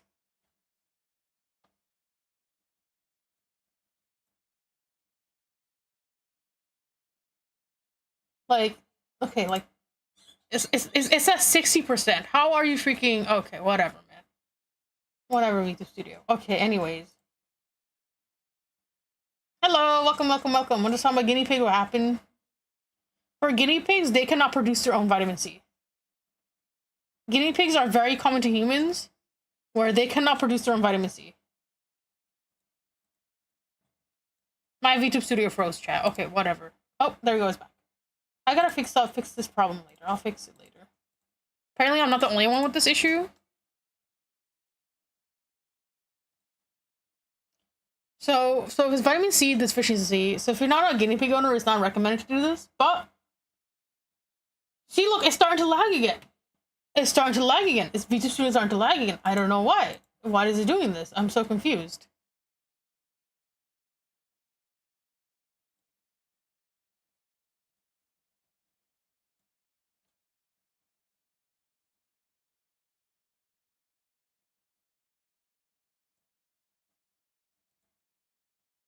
Anyways, as I was saying, so guinea pigs can't. Okay, it fucking. Okay, whatever. I give up. I give up.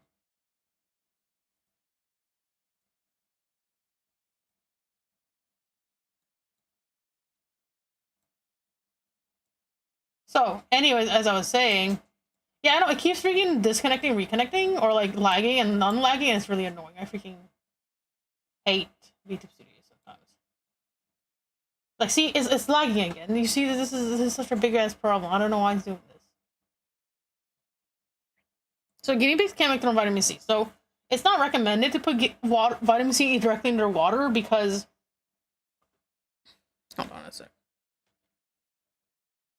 It's not recommended to put vitamin C.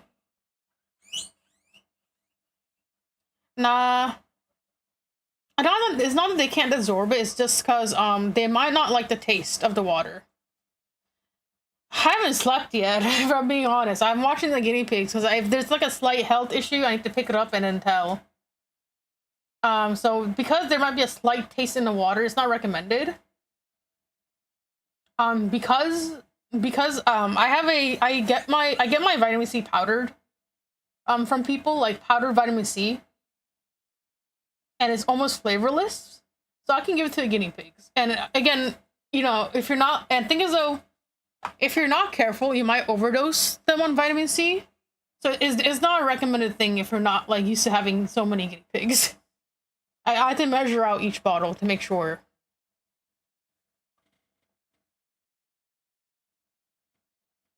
And then right now I'm switching all my plastic bottles to glass so I can sterilize them better.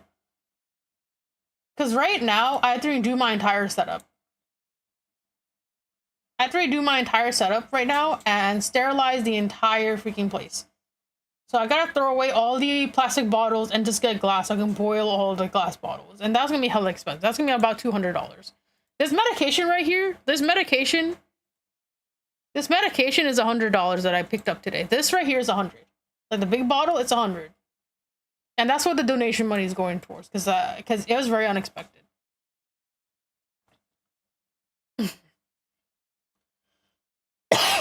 I think they have.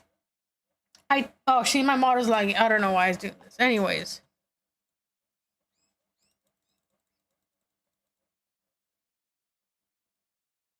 I think the VTube Studio Pro, I think it's my computer at this rate. Anyways, so I think what they're having is possibly vitamin C deficiency, but not to a point where it's scurvy. If it was scurvy, they would have been paralyzed. Okay. Is it back to PNG? Is it back to PNG? I can keep being a bitch. Oh, you are gonna be a bitch, okay.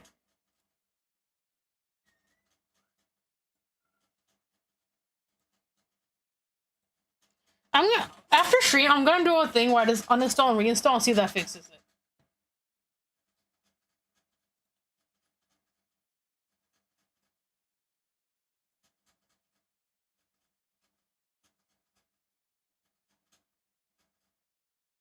Okay, if it keeps being a bitch, I'm just gonna go back to PNG.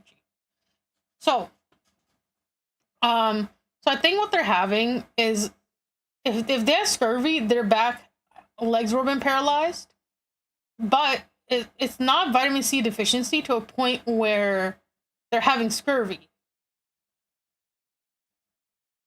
They kind of can be. Take them to a pirate ship. But I'll be doing a series where I measure things in guinea pigs as well. That'll be in the weekly talks. Or somewhere in the middle of the week. I gotta figure it out. So, the ivermectin. So, ivermectin is a dewormer for horses and cattle and sheep, but it's also safe for guinea pigs. You can put it on their ear every 3 to 4 months just to keep them clean of any ringworm or anything, and it's pretty much a precaution just to make sure that the guinea pigs don't have anything. Just to make sure, I'm attacking 2 birds with 1 stone. Now, this isn't recommended to do if you're just an average guinea pig owner, because you might overdose them in ivermectin. You don't want to do that if you're not familiar with ivermectin. Yeah, because if there's a slight chance that it's any type of ringworm or any type of thing, all the babies will die instantly. I think there's a slight chance is vitamin C deficiency, very slight, because I picked up one of my red girls today, and she has a little tuft of hair missing, and that's getting me concerned. And I was like, okay, which doesn't make sense. I don't know why they have vitamin C deficiency. I think what's happening is possibly the other guinea pigs might be, eating all the food before they get any, or eating the vitamin C before the other guinea pigs get any. Because sometimes, well, no offense, guinea pigs are hogs. Guinea pigs are very, very selfish when it comes to food. They will fight over their own siblings, everything for them.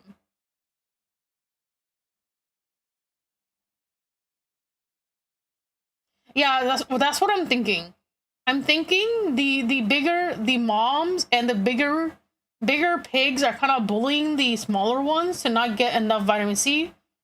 So what I'm doing to make sure it doesn't happen is so a lot of guinea pigs are very messy. A lot of people don't understand is guinea pigs are very messy. So what I'm doing is I'm putting a unflavored vitamin C in the water directly. So I get this vitamin C from my local farmers and my friends. So it's not something that is get on Amazon or something. I live in a very farm area where livestock is very common. So finding this stuff is not hard for me. There's like all type of animal breeders, all type of livestock people, all type of homesteaders here in the area I live at, and it's very common. Also, for people that are new here, come stop by Discord. I'm doing a weekly talk this Friday where I talk about yeah, I think that's what's happening. I think as though the only one that surprised me was the black sow. Because she seemed perfectly fine. She was eating. She seemed her weight. I just think maybe she ate too much hay and didn't get enough vitamin C. So the way I'm combating this is that I have it unflavored vitamin C. It's food grade unflavored vitamin C. So I measure out for each water, and then any water that drips. See, my guinea pigs don't really like oranges. Surprisingly, they don't like oranges that much. So what I'm doing, I'm taking and when that water drips, right, it goes into the pellets. And then even if the water finishes, I can refill it. This way, I make sure everyone gets enough vitamin C because that water will drip. The water will drip. Oh, they're fighting right now. She can hear them. Stop. I'm not sure if you guys can hear them in the back. Yeah. So I have a bunch of babies that are reaching. So yeah. So don't worry about that. I have some babies right now. I have like a bunch of 1-month-old babies. Guinea pigs have a social hierarchy system, and all those 10 babies are currently figuring out their social status. Pretty much where they belong in the social hierarchy. So they have their own social and hierarchy system, and a lot of people don't know that. So babe, that's what you're trying to do. They're maturing, and then they're trying to figure out who goes in what order of hierarchy.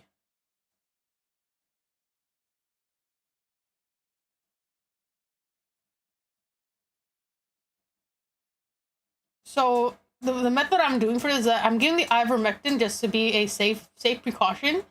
I'm sterilizing everything, all the water bottles, all the cages, everything with vinegar and boiling water.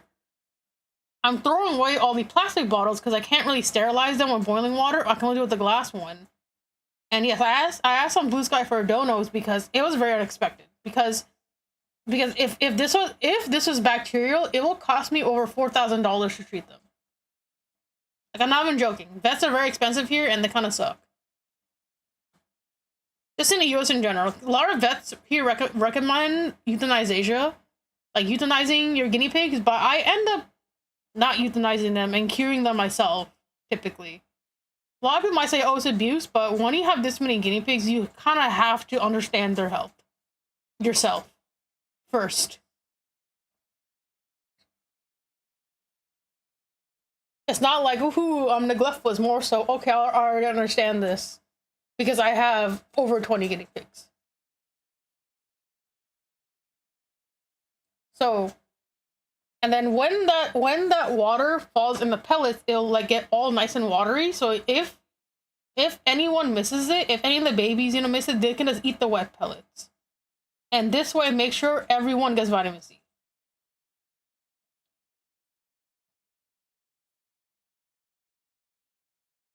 And I need to buy a big bulk of vitamin C again just to make sure. And I think this way I can really make sure the guinea pigs are okay and they don't get bullied. And then we get bullied out of eating. Because each guinea pig has their own water bowl and own little food thing. So I think some of the fat guinea pigs are just being mean and hogging. So I think that's how the vitamin C deficiency started. The reason why I think it could be is possibly vitamin C deficiency and not, because right now I'm looking at all my guinea pigs because I haven't slept, so I'm monitoring them, and everyone seems perfectly fine. There's no issues. I'm picking them up, and I'm thinking it could be vitamin C deficiency, but just to be safe, you just have to sterilize everything when this happens. When your guinea pig gets sick, it's recommended that you sterilize everything. You don't know what got them sick. Even if the vet says it's fine, you should sterilize everything. Just to be safe.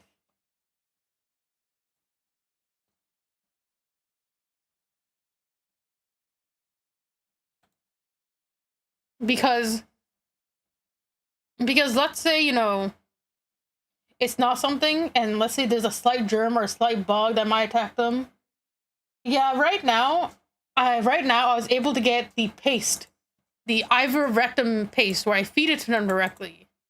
Oh, sorry, I'm throwing off this. Oh, I'm gonna close this. And the paste is horse only, but it's safe for guinea pigs as well.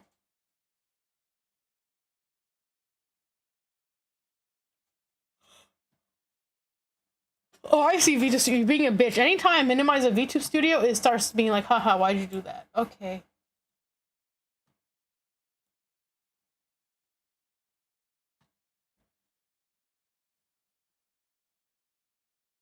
So, and thing is though, I think it stemmed from, I think there's a slight chance it could be sick, and it stemmed from me getting my friend's entire herd of 13. Because when I picked them up, they're very skinny, and I have pictures of them, and they were very skinny when I picked them up. That's the thing. Let's see.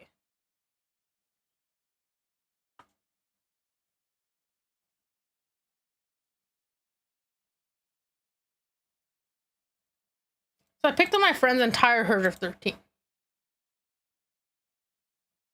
I think honestly, she's got really busy with life. She's like an older woman of like in her late 50s, early 60s, and I think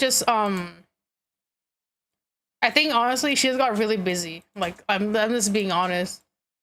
The older you get, sometimes the harder it is, especially because her neighbors were complaining about the noise and everything, and they were very bony. So especially for mom, they should not be skinny. So I originally thought they were skinny because they were not being fed well enough. But I think there could be and then it didn't occur to me that it could be a sickness. Because the last time I really dealt with a very bad infection with guinea pigs was like 3 years ago. So you see right here, this mom is very skinny. This mom is very underweight. The bone you see right here is curving like this right here. You can pretty much feel her backbone right here. Is that if you can feel your guinea pig's backbone, it's not good. They should not be this skinny.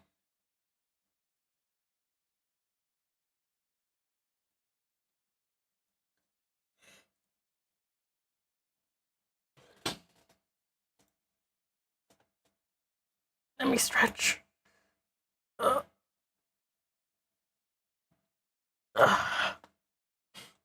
So some of them seemed okay. You see right here is a little bit fatter, a little bit easier.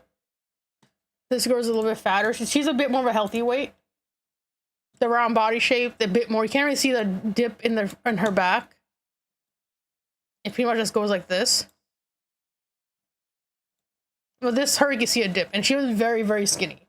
So I originally thought it was because of she gives her guinea pig salt lick because when they were growing up, there was the people thought guinea pigs needed salt licks, but that was debunked. The guinea pigs do not need salt licks at all. So I was thinking they're getting dehydrated from licking the salt too much.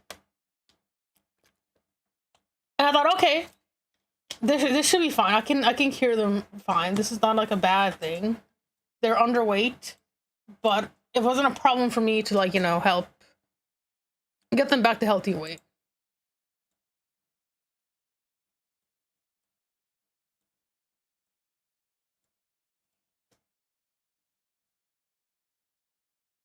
Let me see. And this baby is the one I was worried about. This baby I was very worried about.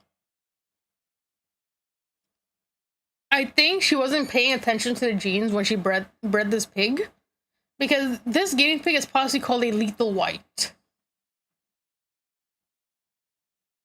And this is why, like, keeping track of a guinea pig's recessive genes and genetics are very important. So lethal whites means it's a pure white guinea pig with red eyes, and they have a high chance of being blind and deaf. Thankfully, this baby does not seem blind and deaf right now, but I'm watching out because it's a bright. It's not. It doesn't. So albino doesn't always mean it's dangerous. And bottle guinea pig, like if you get an albino from a proper breeder and you see their pedigree, then it's not dangerous typically. But because I knew, because she showed me the litter that the babies came from, the mom was just like a broken Abyssinian. So her becoming a pure white with red eyes from two mixed colored guinea pigs is not a good sign. Because when you breed a broken to a broken, like broken, yeah, it's yeah, breeders, yeah. So let me see if I can get a guinea pig genetics chart real quick.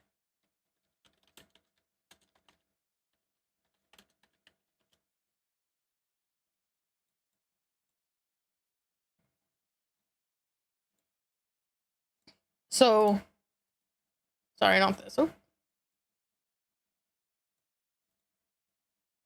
So right here's a guinea pig genetic chart. See right here, not a lethal gene fact. It's a recessive gene and it's not common. It's not common because good breeders bred it out.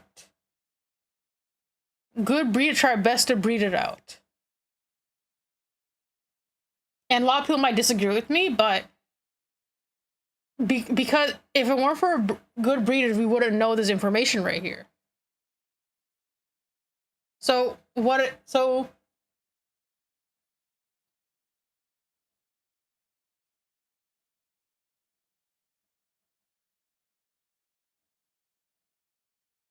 so I think the mom would have been a Rowan guinea pig. What is a Rowan? It's a type of guinea pig.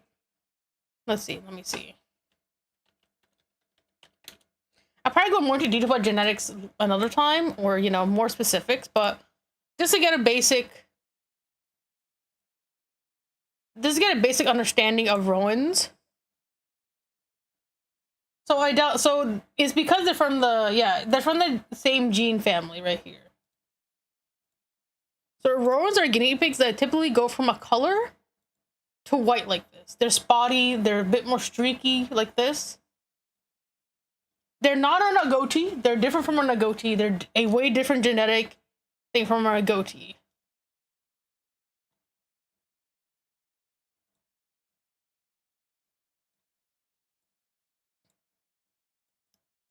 So, oh, wrong one. Oopsie. I'll save it.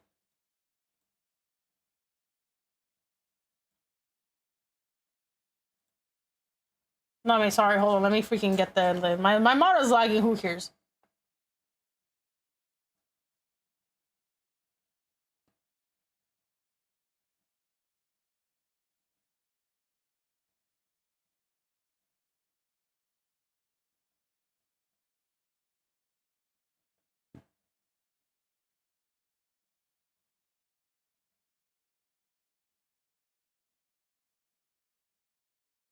Sorry, I'm trying to get a picture out.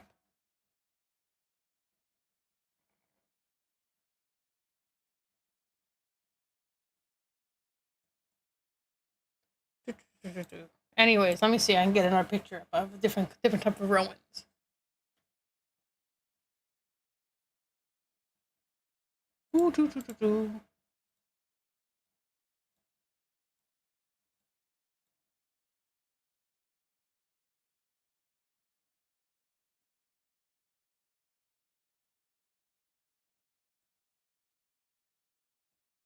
So Rowans, yeah, Rowans typically have these. Oh, thank you for a posture check. So Rowans can also come in broken colors right here, but typically it's like white with a different color to some degree, like a speckled white. Let me see. Let me get the. Yes, they have white hairs evenly mixed throughout the dominant fur color, but their face and feet typically are solids, a solid color.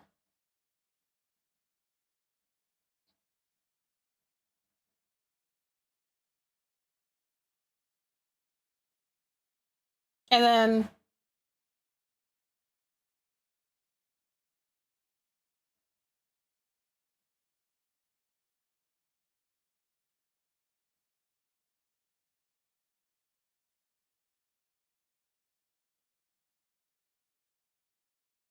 so guinea pigs carry a type of gene code. That means how to pronounce this. I'm just gonna put it up on screen.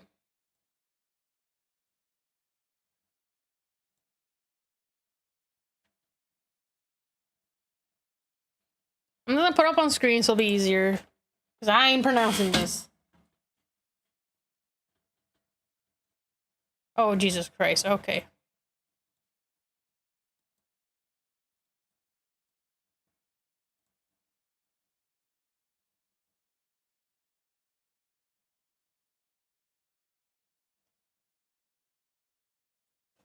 Now, so guinea pigs have this gene right here.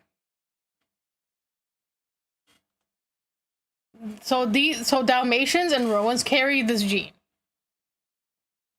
And that can produce a lethal guinea pig. And it's a 1 in 4 chance. And thing is though, and if you don't know your guinea pig's lineage, this is dangerous because they can carry it. Yeah, I'm not even gonna bother trying pronouncing this. So they can also carry this as well.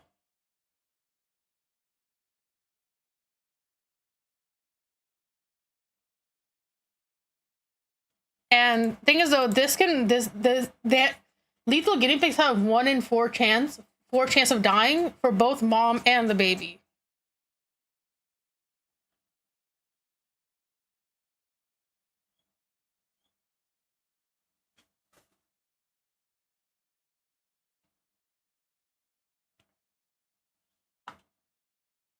Many lethals are typically born deaf or blind.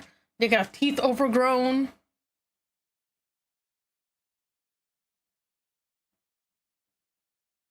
And some people might confuse them as albino guinea pig, but that's not technically the case. Like a lot of people, I guess some people can't technically consider it albino, but it's not really albino if we're going like super deep in your genetic. It's still a color coat.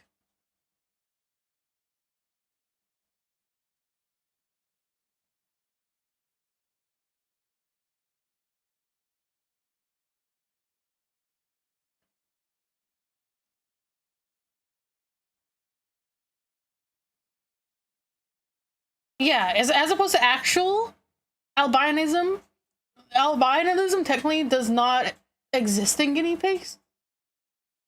Yes, I have guinea pigs in real. I'm talking about guinea pigs. I'm talking about what happened last week. Every Friday, I'm going to do a guinea pig tech talk. So if you're interested in that, come join the Discord, and you can get notified when that event happens. So I have about 20, 30 guinea pigs in real life. I do ethical breeding. I'm a show, and I do rescue work. I do all three, and I know a lot about guinea pigs. I have about 20, 30 guinea pigs. And if you're interested in the guinea pig TED Talks, come join my Discord and you'll know when I go live on that. Because I have an event already pre-set up when I go live for that.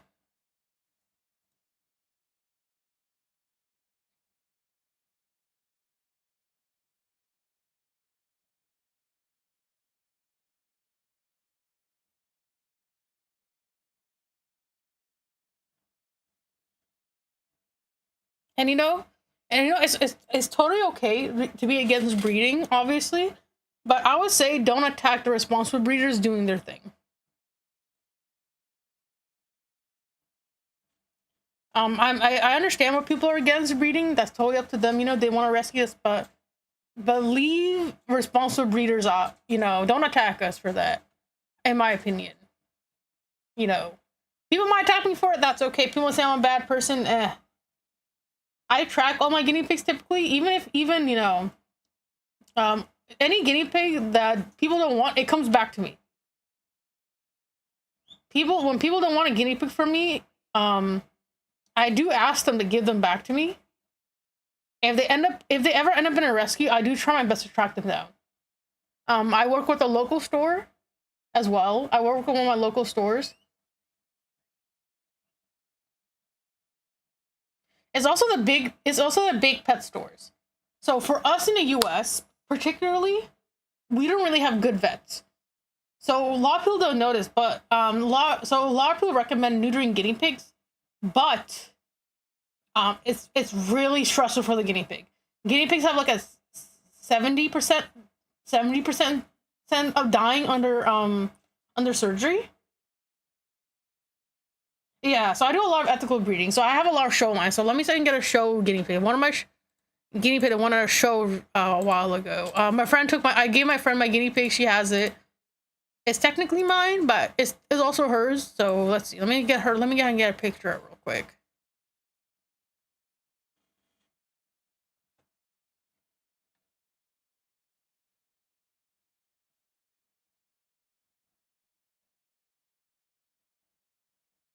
Yeah, so fun fact, the US does not have really good vets for guinea pigs.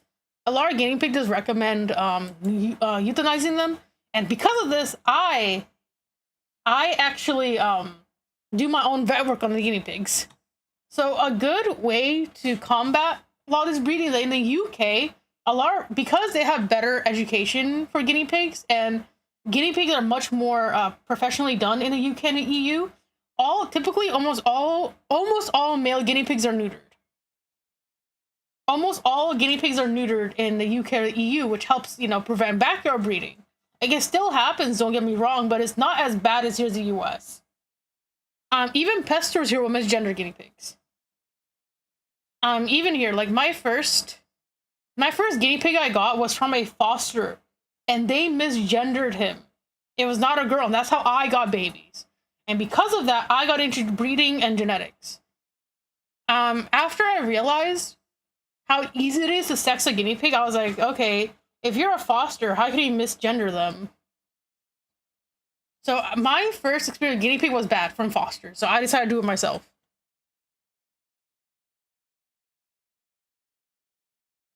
Like, it's very easy to I can gender a guinea pigs the second they're born. Like, it's like that's how much, how easy it is for me right now. So right, here's one of my piggies winning at State Fair. So see, here she is winning at the State Fair right here. And so a lot of people consider guinea pig showing as abuse, but not every guinea pig is meant for show. And a lot of people think the training is abuse, but it's not. Literally, all guinea pig training is literally picking them up and then teaching them that, hey, to stay still, or teaching them to get used to noise. And it's also good. Yeah. And thing is, a lot of people don't realize it's good to kind of train that guinea pig. So if a vet or you need to do a health check, they won't fidget, they'll stay still, and you can actually see if there's any issues. It makes it really easy for them to check health issues. So not every guinea pig can be a show pig, because not every guinea pig can be calm. They have personality, and those guinea pigs don't get forced into showing. they just stay in the herd. They go to a new home. They go to a pet home, or they go back into the stock. So she was very calm. So she wanted to show, for example. But other guinea pigs, like my younger ones, that's a bit loud, she can't show. She's way too loud. She moves around too much. And she's just not meant for showing. And that's okay. She's gonna go back into the herd. Into the stockpile.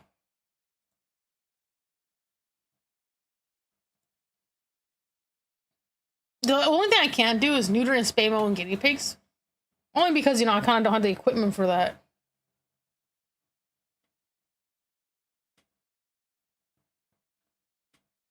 And last week I picked up 13 guinea pigs from my friend. So I'm showing those off right now. She got very busy with her life. She's like an older lady. She's in her like 60s, 50s, 60s. She's around that age. So I think what happened was that she got really busy, and she's more of a hobby breeder, as in she's not breeding for show.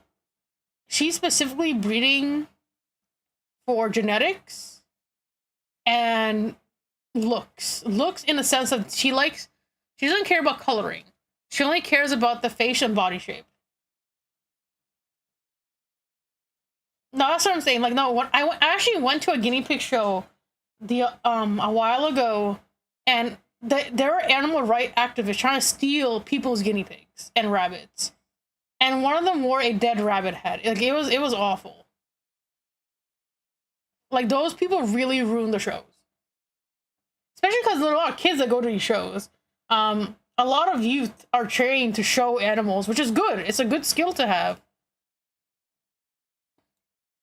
It's good. But Laura, yeah. So my friend, she mostly breeds for body shape and color. She has a specific type of guinea pig she likes. She likes a super round face and a fat body. So she doesn't really care about her. But I think she didn't realize she bred a roan. So I gotta double check numbers now. The guinea pig she gave me was numbers, and she told me that's his dad. And I have a suspecting high chance that this is a lethal white guinea pig. She seems perfectly fine now, but I'm worried when she gets older, she might have issues. So far, she seems to be seeing fine. She can hear, so she has no health issues, or just a good sign. But I gotta wait till she's older, and she's become a long hair like her dad. So this is the most worried guinea pig I picked up from her herd.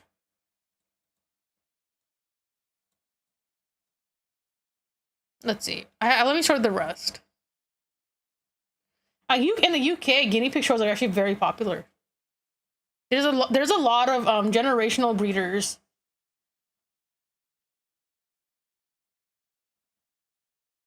Yeah, some people think that all pet were evil, which is weird to me. So long as the owners taught how to look after them, which is why I agree. Yeah, I also agree with that. Let me get the other piggies out. That's the most baby I'm worried about right now. This baby I'm also kind of worried about. She also likes smaller guinea pigs, which is not the best. Like this baby is very tiny. She is very tiny.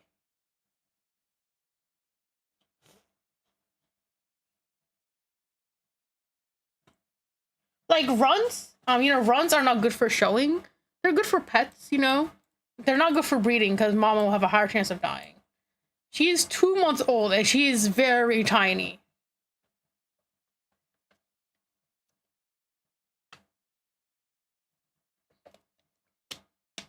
She's a very, very tiny girl. And I can't believe she's 2 months old. No, like there's a lot of the freaking PETA activists at the guinea pig show, and they really ruined it. And what's worse is that, like, as we were leaving, they were staring us down, and it was really frustrating. It made the whole show really stressful because they were surrounding the barn trying to steal the guinea pigs. And I'll show some of the show pictures after I show the stock that I picked up last week. And these are all her guinea pigs. Some of them actually do come from my lines. So, oh, sorry. So this guinea pig right here, he's mine. I gave her to him, and he's a very nice guinea pig. He's a perfect color. So in the UK, this lighter red is actually recognized as a breed. So in the UK, this lighter red, this lighter orangish red, is recognized as a breed. Here in the US, it's not recognized as a breed, which sucks because I prefer a lot of reds here are not really red. They look kind of like a brown, and my friend and I don't like it. So I want these guys to be for show, but because the US does not recognize these light reds as a different type of, as their own color, they're kind of pretty much just my own personal pets at this rate, and my own personal hobby line, which is fine with me. Yeah, so like this orange is red. This orange red right here is actually a recognized breed. They're known as gold in the UK, and that's a color I like. But here in the US, this is an automatic disqualification of red, like an automatic DQ, because they're not their own recognized color, which sucks. But you know, I kind of start on the line, and I don't really like the deep red. Personally, I do not like the deep red. I prefer like a more lighter red because it makes, so I breed Californian points. So these guys get their ears, their nose, their butt, and their feet darkened. And they're very similar to a Siamese cat. And their points will actually go lighter and darker depending on the weather. Yeah. And in general, this the animal rights activist trying to steal people's animals here at the show was not fun. So yeah, this is the type of guinea pig I'm breeding for color. I like these points. Texel? I talking about the long-haired ones? Because right now the UK is developing new type of guinea pig breeds. So this is from her. So right now he's a Miss Mark silky guinea pig.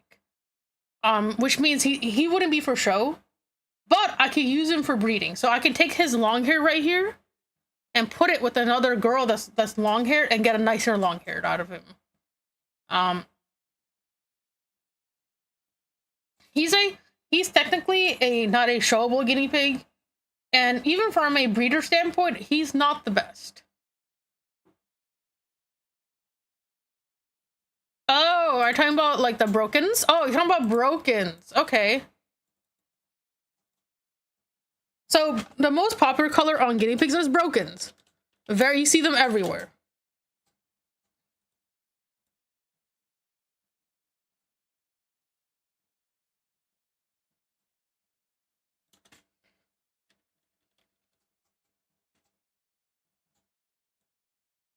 So the most stereotypical guinea pig, like if you type in guinea pig, is, oh, let me see.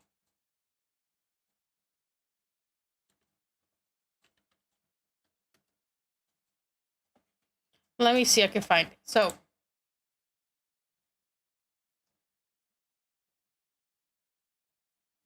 let me see if I can find it real quick. Hold on a sec. I know what you're talking about. If the picture would give me a nicer picture, that'd be nice.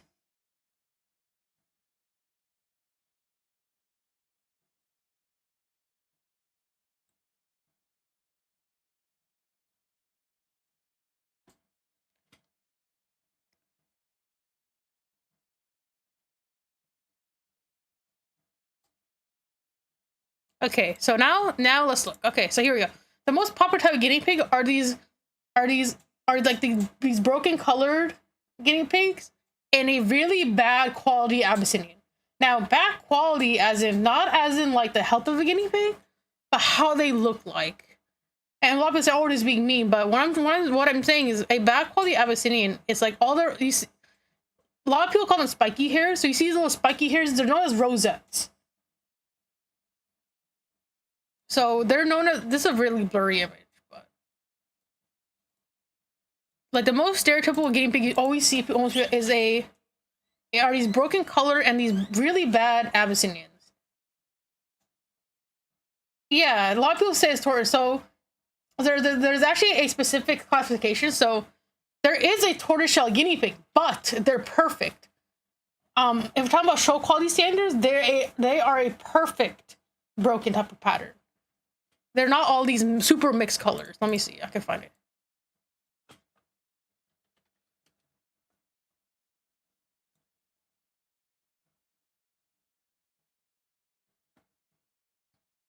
So a tortoiseshell guinea pig looks perfect looks like that. They have perfect patches like this, and they're orange. They're calico colors. They're red, black, and white. They're perfect self colors. No little mismarks or anything.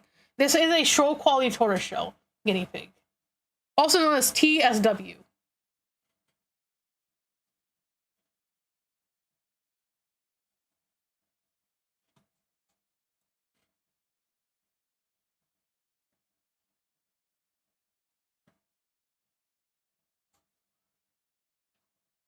And they're broken to nice, almost nice, even kind of checker mark pieces. But yeah, so the most type of common guinea pig are broken Abyssinians, which means broken as in they have multiple different colors, and a bad quality Abyssinian meaning their rosettes are not perfect. So this is what a show quality Abyssinian looks like. I have a bunch of pictures from my friends.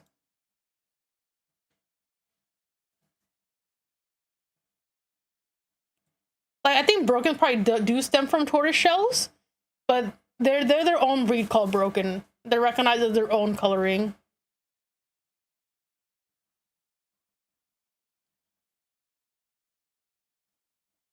Let me get my friend's Abyssinian. So let me get my friend's Abyssinian. I know a perfect Abyssinian breed. I know a few of them.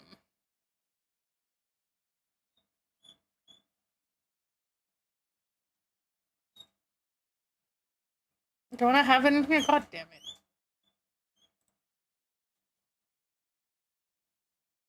There's a type of... So no, Americans are just like basic guinea pigs. I'll show the difference. When I do my weekly talks, I'll do a breakdown of each little breed, so it'll be easier to understand. So this is my friend's perfect Abyssinian, a show quality Abyssinian. Each rosette is symmetrically broken.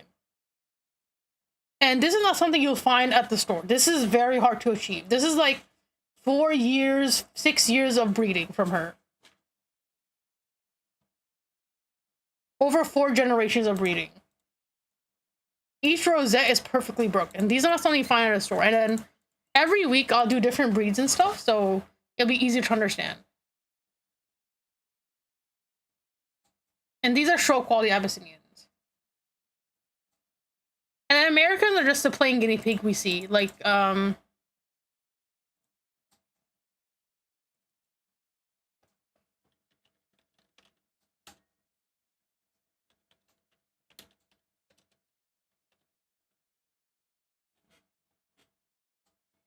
so the most common one you see when it's typing guinea pig are...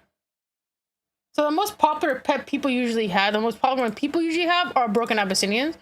But the most like search result is this guinea pig. Is a broken American, which is a soft, which is a basic short hair guinea pig.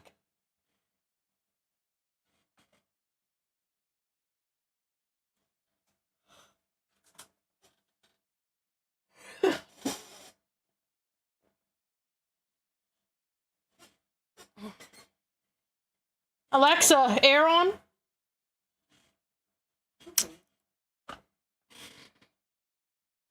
I just freaking stretch. Jesus Christ, okay. So yeah, the most common type of guinea pig when you search on, like, even if you look at my stream avatar, is an American. Very common. So what I mean by like not showable in guinea pigs is that, like, if they go to a show, they would get disqualified. Like, if you're going like to actual show, but that doesn't mean they can't be a show piggy. Especially if you have children, you could enter a club and you can use your guinea pig to learn how to show.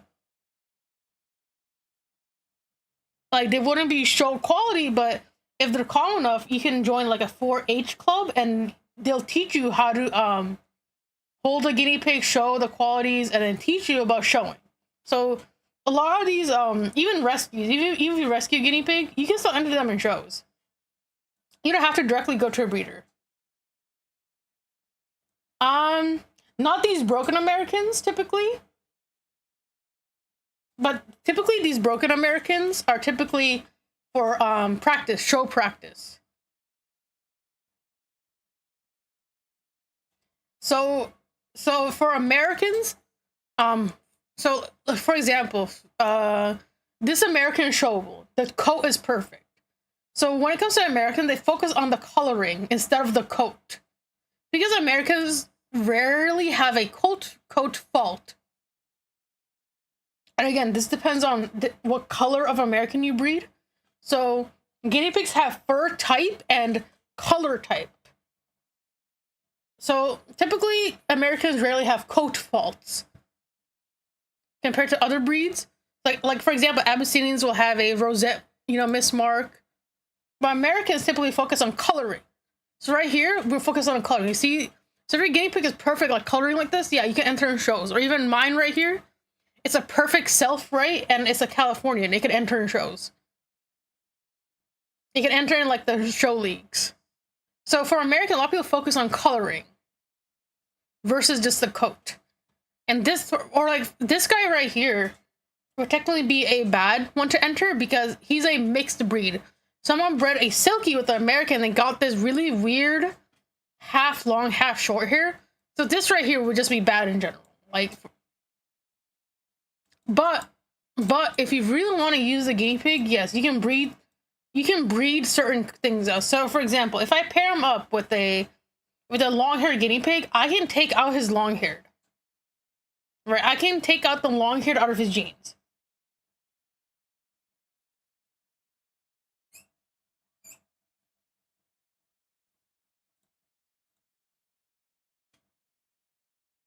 For example, and pretty much, yeah, so yeah, it's like, but because what I'm using this guinea pig for are his genes and his coloring.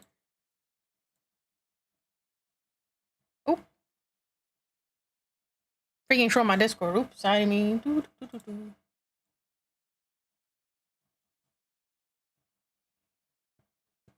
do that. Oop. Anyways, so he has a good color. He's perfectly white. He has a decent eye, not super bold. It could be a bolder eye, but he's almost a perfect white self. To something like he'd be good for Californians or breeding like plain colors, like one solid color like this. And you can use his long hair gene to breed out some long hair, which I'm planning to do. Let me exit this.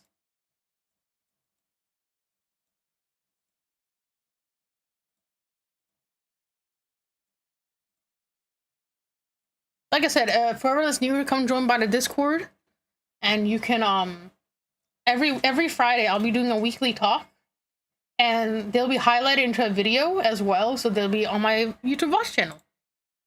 Come join the Discord so you want them live.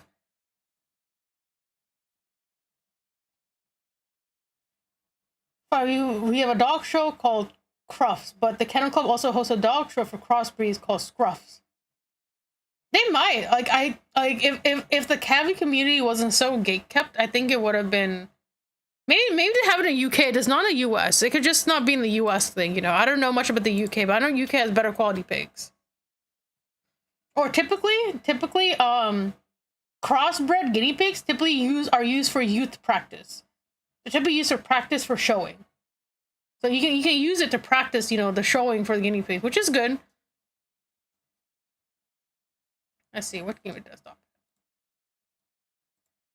So, like, yeah.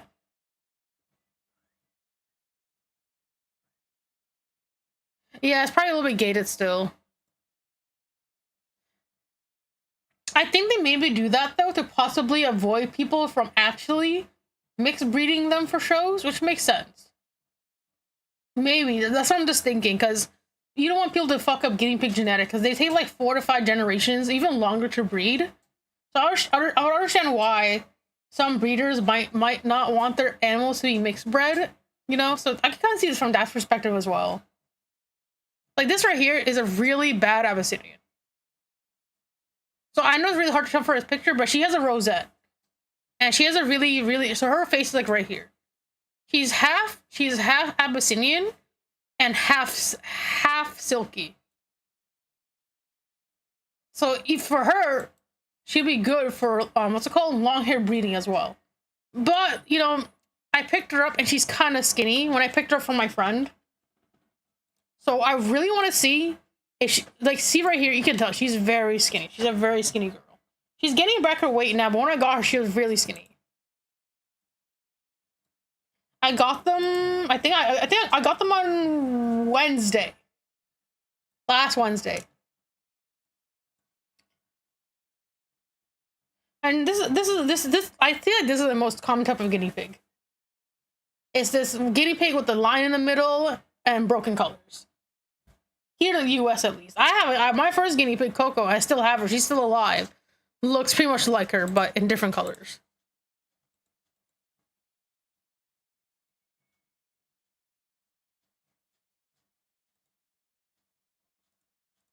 So yeah, my friend Rini.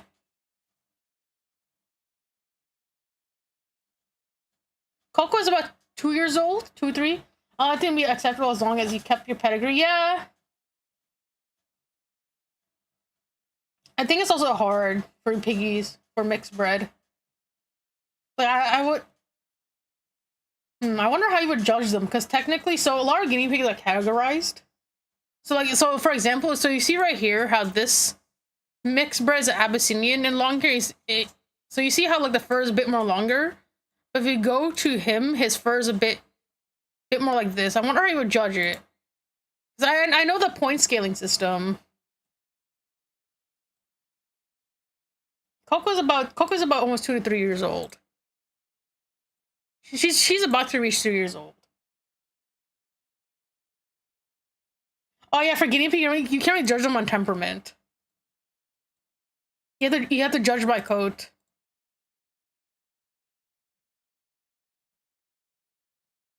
Oh, here we go. Here's what Abyssinian I picked up. So you can do a side-by-side comparison right here. So to see this Abyssinian has one big rosette here and one big rosette in the back.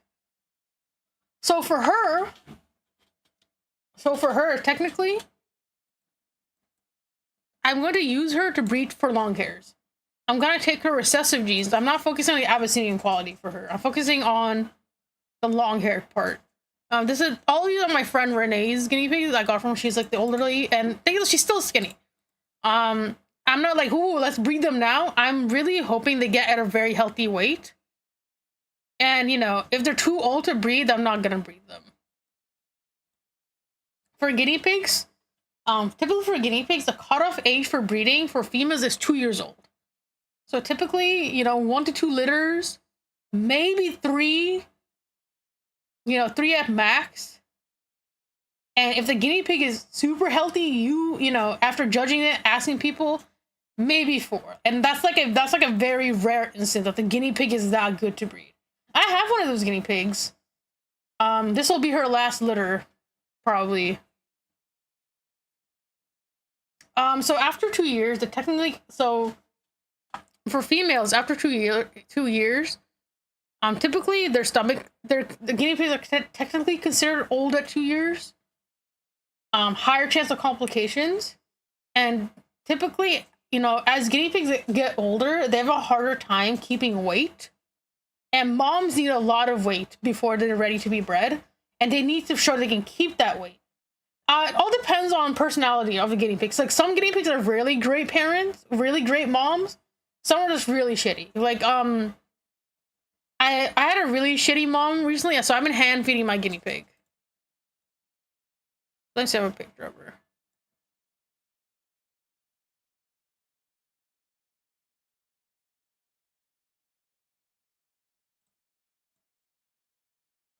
So I hand feed the guinea pigs goat milk because if I can't have a guinea pig replace her milk, goat milk is an okay substitute, not the best. You typically want a calvy milk replacer, but usually goat milk is only if like a last minute solution. Let me see, get a picture.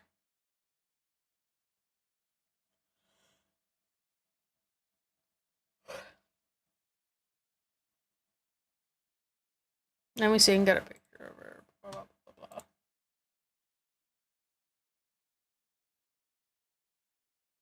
I thought I had a picture. Hold on a sec. Okay, so right here, I have a picture of her.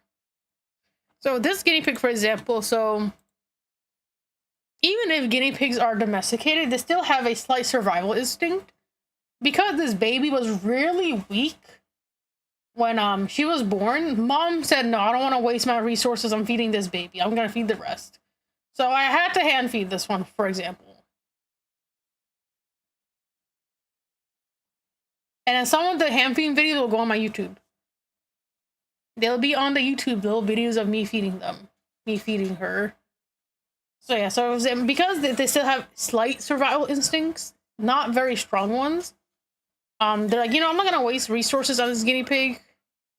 And pretty much they don't read. And then she had to compete with like a few other siblings, so she pretty much got last picking, and she was too weak to keep up with. So, and mom really didn't care if she was weak, and no one really cared if she was weak or anything. So, really depends guinea pig to guinea pig. So my guinea pig Biscuit, who gave birth on Sunday, right here, she always does spectacular. All the babies are always healthy with her. She always takes care of them, and there's never any issues with her. So she's one of my really good. She's a good showable pig, and she's a really good breeding pig. She's a really good mom, like for her, and she always bounces back to her weight and keeps it really easily. I got her from a cavery in Utah. I'm probably gonna get more girls from them because she always does spectacular. So that's how a guinea pig I like for girls. She's almost at her 2 years mark. A lot of breeders they just resell their girls to a pet home when they reach 2 years. But I'm planning on keeping Biscuit. She's always been a good mom. She always had no issues. I always kept track of her.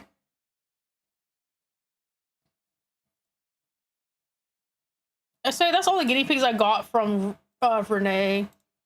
And then the day after, see, I got 13 guinea pigs somewhere. Let me exit these out. A lot of them are unnamed, so I'll probably let chat name them. Probably. We'll probably do a poll when I have more people around. So I picked up all 13 these week. I had this one's Copib, this one's Anthony, and the rest of the girls are unnamed right now because I was more worried for their health right now. So I want to focus on their weight. And then the day after, I actually picked up another 2 girls. Now these are show stock. These are my show and breeding stock. These are not from friends. These ones are going back into my breeding stock. Let me get them out. Let me see if I can find them. Okay, here it is. These 2 girls are unnamed right now. I haven't named her yet.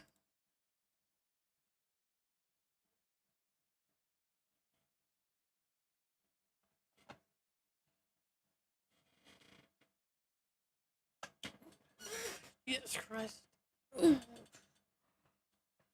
So, this is what I'm breeding Californian points in different coat types. So these 2 are American Californian. So she's 3 months old. She's a very good girl. She has very nice points. So I checked her weight. She's very fat. She's very plump. She just reached 3 months. I'm gonna wait a bit to see if she can be bred. Typically, I have to wait to 3 to 4, maybe a little bit older, She's a very nice face, very bold eye. So her Californian points are very, very dark, which is good because that's what I need. And she's being bred with Pib. And I picked up this white sow. This white sow is very young, so you can tell because her points aren't very developed right now. She just reached almost a month old. They're very light points. They're not very dark compared to, this guinea pig. But I have plans to breed them with Pib. So Pib was another show pig I picked up from one of my friends in Oregon. All these pigs come from Oregon.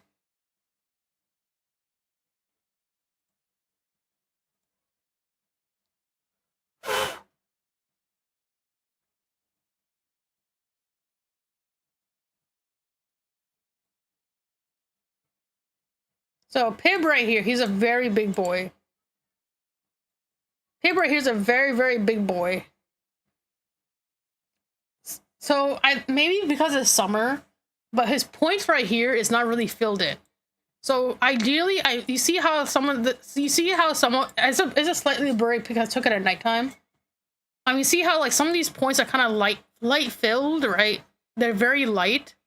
Ideally, I want them to be darker. So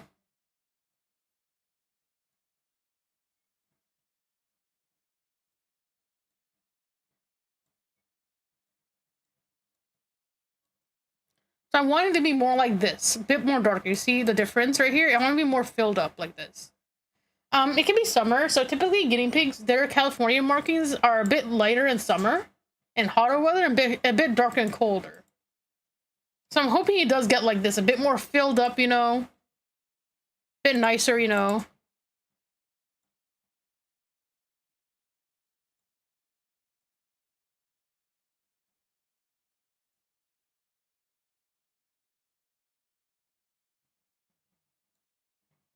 So you see the difference right here? So ideally I wanted him to be more like this.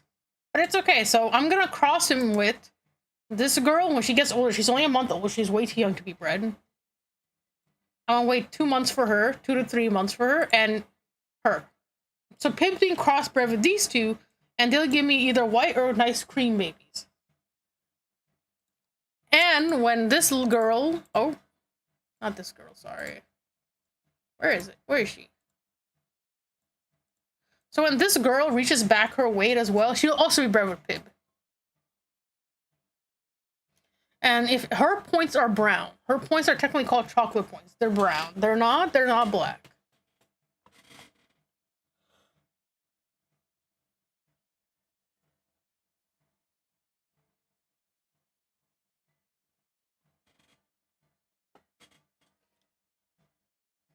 Pib is aggressive with other males. Pib is very aggressive with other males. He's a bit aggressive with other males right now, so he's only with females right now because he can only bond with boys. The last boy I bonded with him, he tried to attack. It could just because Pib is horny, you know. Maybe it's just his hormones acting up, but right now Pib does not get along with guys. And he's a fat guy. He's very big. He's bigger than my other Calibor.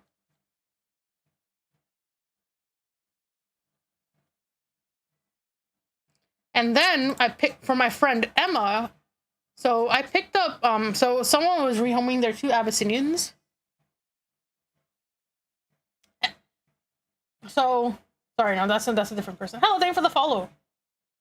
We're talking about guinea pigs. So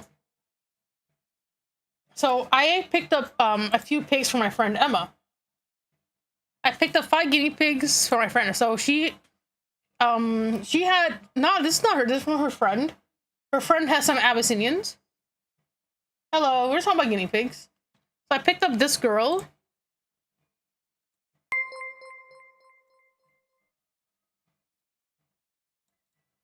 Her friend had 2 Abyssinians, you know. So this Abyssinian is not great, as you can see. There's only 1 rosette marking in the back. You see that? There's only 1 rosette right here. Let me get the red. This rosette is not great, you know? There's only 1 right here. It's only 1 right here. And like maybe there's like a tiny one right here. But typically there's like almost no rosettes on her. But Abyssinians, a lot of Abyssinians do carry long hair. So she'll be in my long-haired project.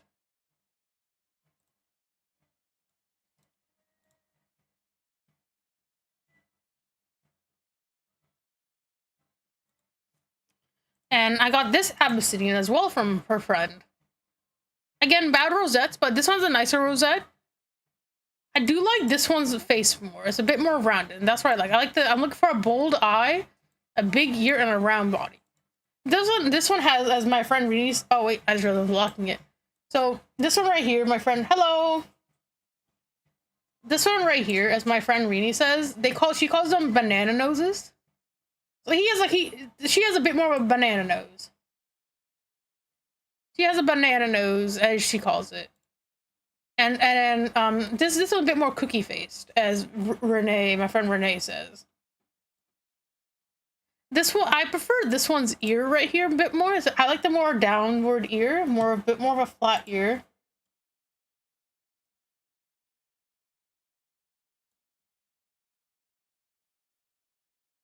So I picked up her, and then I picked up these two baby girls that came from Theo.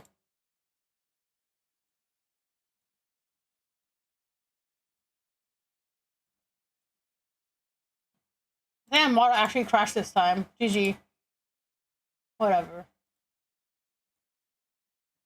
So I picked up these two little baby girls. These guys just reached a month old. They're very fat. They're very good weight. Right here. Oh, there we go. So these two girls are in my herd as well. And I picked up one boy. I picked up Mr. Phantom of the Opera, or Phantom of the Night Tom. So Tom is a teddy guinea pig. His fur is a bit more like a teddy. Very different from Americans, and he'll grow bigger. He's only like less than a month. He's like about a month old. And he'll be very useful in my projects.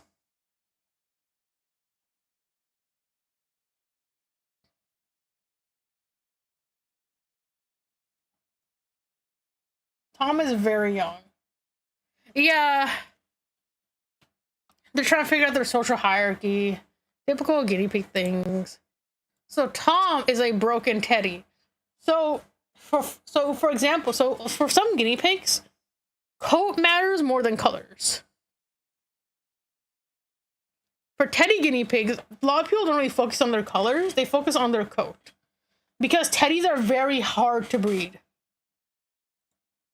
So one of my friends is a master breeder, as in she breeds so perfectly that she raises the standard of teddies. Like the perfection on the teddies is so good that she's raising the standard for that breed. Let me see if I can find her real quick. I know guinea pigs are pricey, and I plan on buying one eventually, but not right now. So she's raising the standard of perfection for the guinea pig. So this is her grand champion teddy.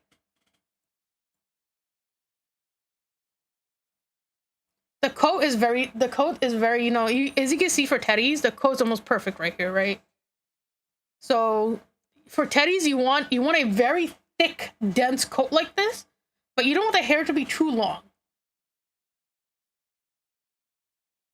A bold eye is good, but so pretty much teddies, a coat, getting this type of coat is very hard. It can take like years of breeding. This is our grand championship teddy, and it can take a long time to breed. And they're a lot of breeding. For a newbie, for like showing, or for just, you know, taking care of a guinea pig.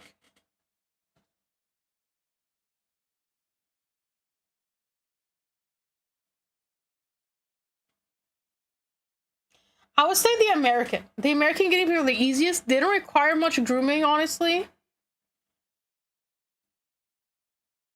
I say for beginners, the standard American is perfect. The standard American guinea pig, because they don't have really yeah, this is a grand championship teddy.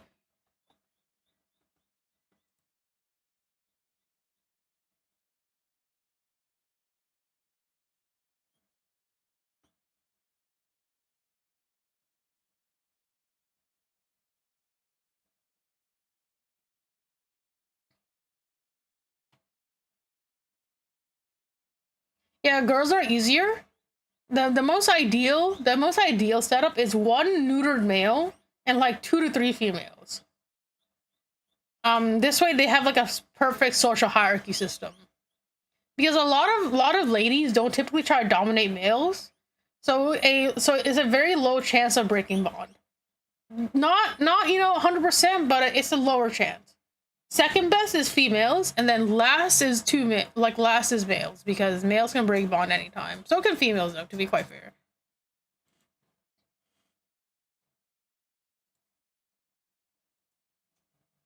So like this is not this also I'll get a disclaimer. This is not a correct way to hold a guinea pig. So when breeders, yeah, typically neutered boys are pretty calm. So this is not a correct way to hold your guinea pig. I'm just giving you a disclaimer. This is not the correct way. When breeders do this, is just a quick snap picture to take the underbelly. That's it. And typically the spine is supported. So you do not want to hold a guinea pig. This is only a quick snapshot to take the density of the coat. So do not hold your guinea pigs like this, because they will injure their spines. Now you can see for a guinea pig, they're very young, but they still have a very nice dense coat. And that's what you're looking for in teddies. Teddies do not care about color; they care about the coat. Some people do. Some people like me care about both. Because I'm trying to breed a Californian teddy, which is very hard to do. A very good Californian teddy.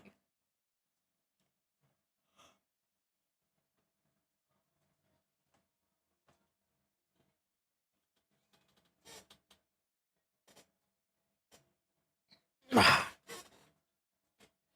need to stretch. So pretty much that was my weekend. Other than the really bad thing happening to my herd, everything else was great.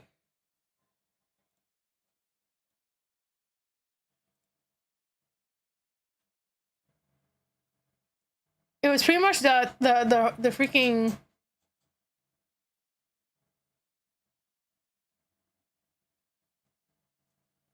Yeah, no, it's probably going to be longer on Friday, because Friday is actually a seminar talk where I'm going to discuss the differences between hamsters and guinea pigs, and I'm going to discuss about similarities, and then we'll do a Q&A.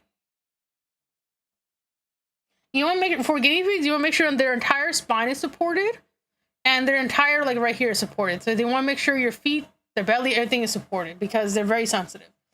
And you gotta make sure you hold onto them properly, because guinea pigs do not have a sense of depth, and they will jump out. Because they don't have height perception. They also have a blind spot in front of their face right here. So in front of the guinea pig face, there's a blind spot, so you gotta be careful.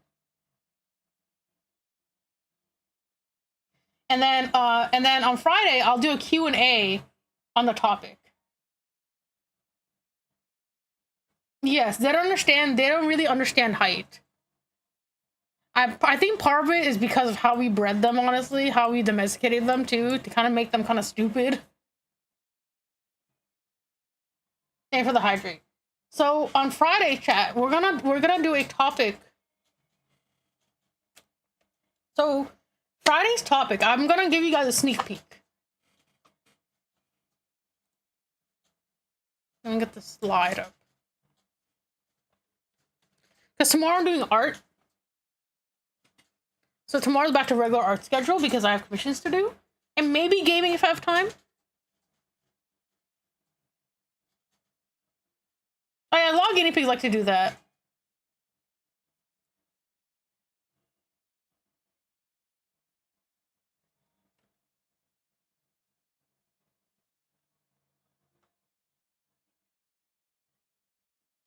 So, I'm gonna give you guys a sneak peek on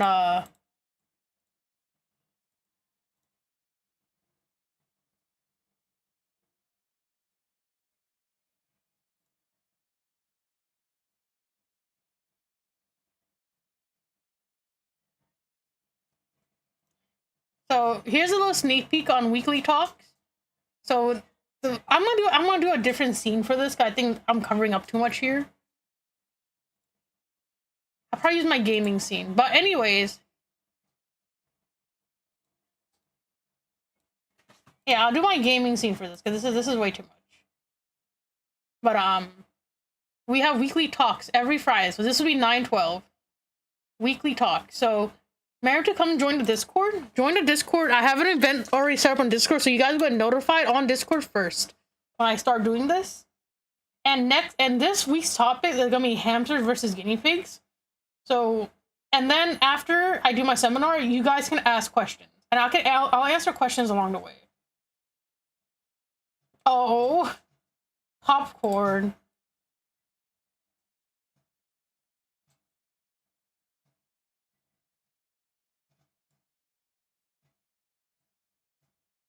So so on so yeah, so if you guys have any questions for hamster and guinea pig, save that for Friday, because on Friday we'll do hamsters versus guinea pigs.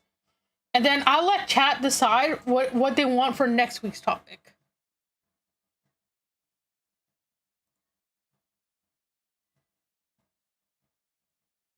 Because I'll be doing different topics, and then when I'm done with the seminar, I'll ask what chat wants for next week's topic, and we'll prep that up.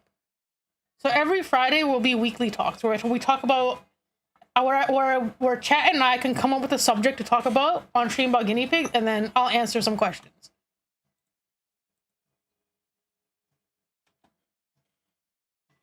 So I'll probably use my gaming setup for it, actually.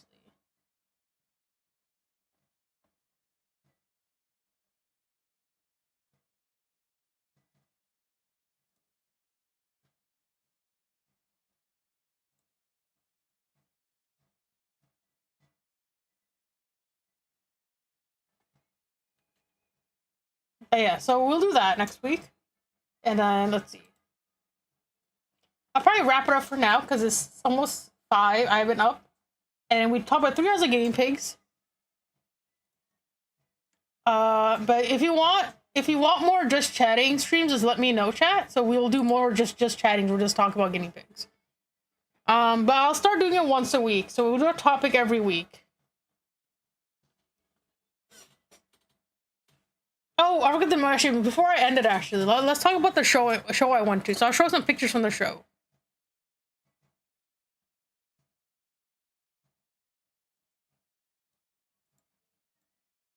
Yeah, I'll probably do more stream later more often.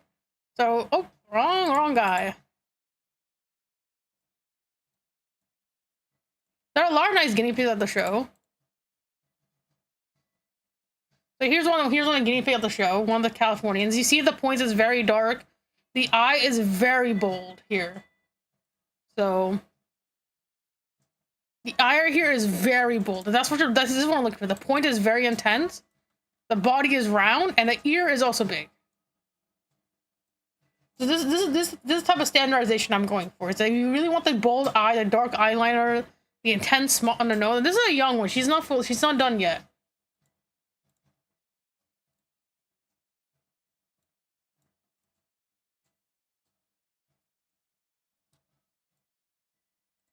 And there are also a lot of nice long hair at the show.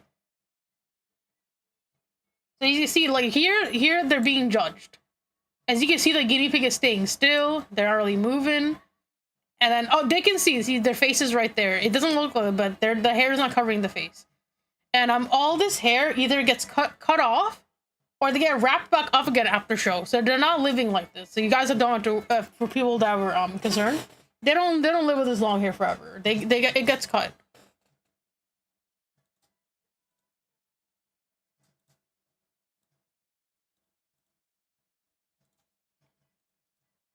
And same with Texels.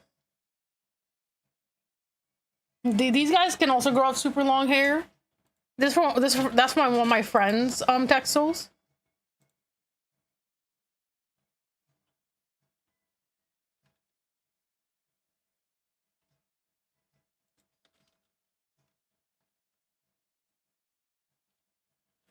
Let me see. Let me see and get the pictures of her Texel.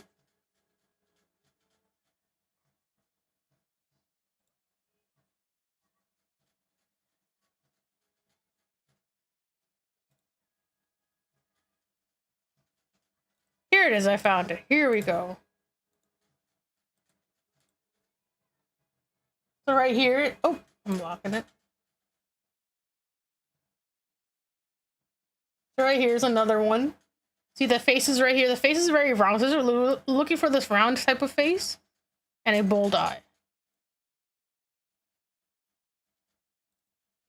So this is another show winner guinea pig.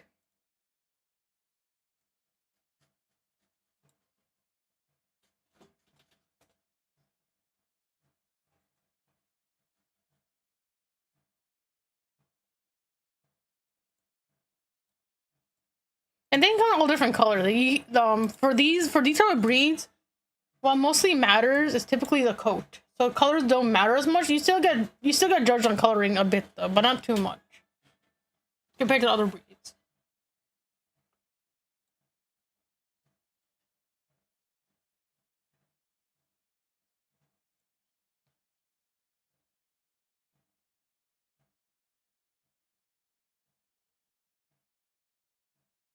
So let me see. Then my other friend brought her Abyssinians, and I took pictures and videos of that. Let me see if I can find some pictures.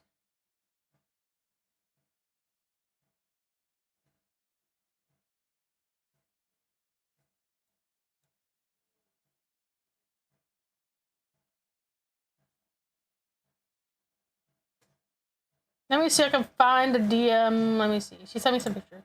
Because she told me to use some of her pictures for stream, so I wanted to see.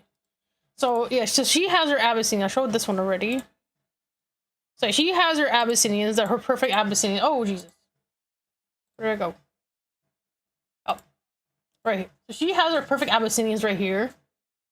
You can see that. So right here's a very, very, very good example of a really show quality Abyssinian. So right here, you can see that from just here alone, you can see the three perfect rosettes right here.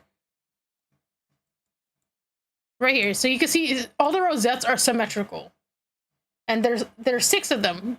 3, 3.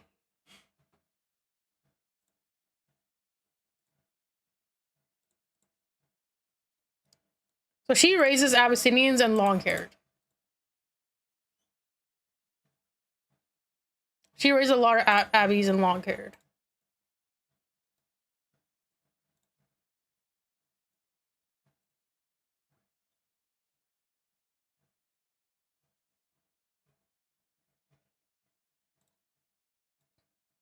See right here. So you can a lot of long hairs can stem from Abyssinian. So a lot of Abyssinian breeders tend to also be long haired breeders. So that's a really common thing. So and typically guinea pig owners don't just leave their guinea pigs out like this. The hairs are wrapped. Like, you know when people bleach their hair?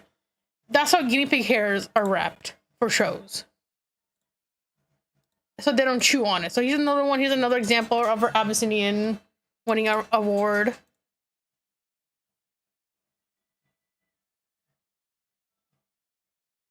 So right here, another perfect Abyssinian.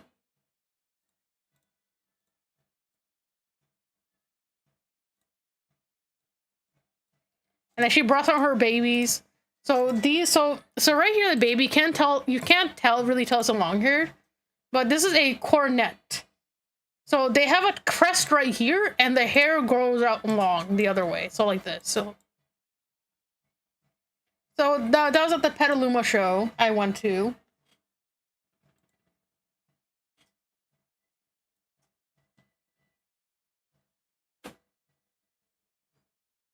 But I think for now I'm done streaming. We did a long talk about piggies. Tomorrow we'll be back to art, and then on Friday, might just stay for weekly talks. So come, if you're new, come join by Discord. Hope I can stop this freaking VTubing lag problem. And I'll see you guys tomorrow. Let's see. Let's find someone to raid. Who would I raid? Let me see. I'm gonna try to fix this lagging problem though. This is really annoying.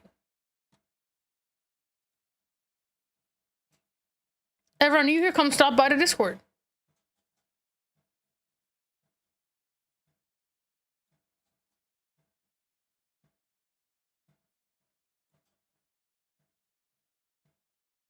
Let me see.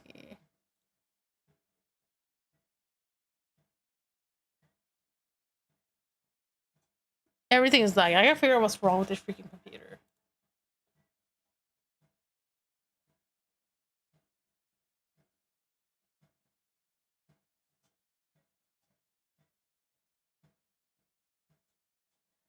Yeah. Well, remember to come here for Friday for... I'm gonna rate one of my friends. Remember to come by Friday for a weekly talk, so we can talk about guinea pigs again. Let's raid one of my friends. She's playing... I think she's playing the new Hollow Knight game. I don't know. I gotta double check. We gotta stick her for the raid. Oh, I didn't mean to do the whole thing.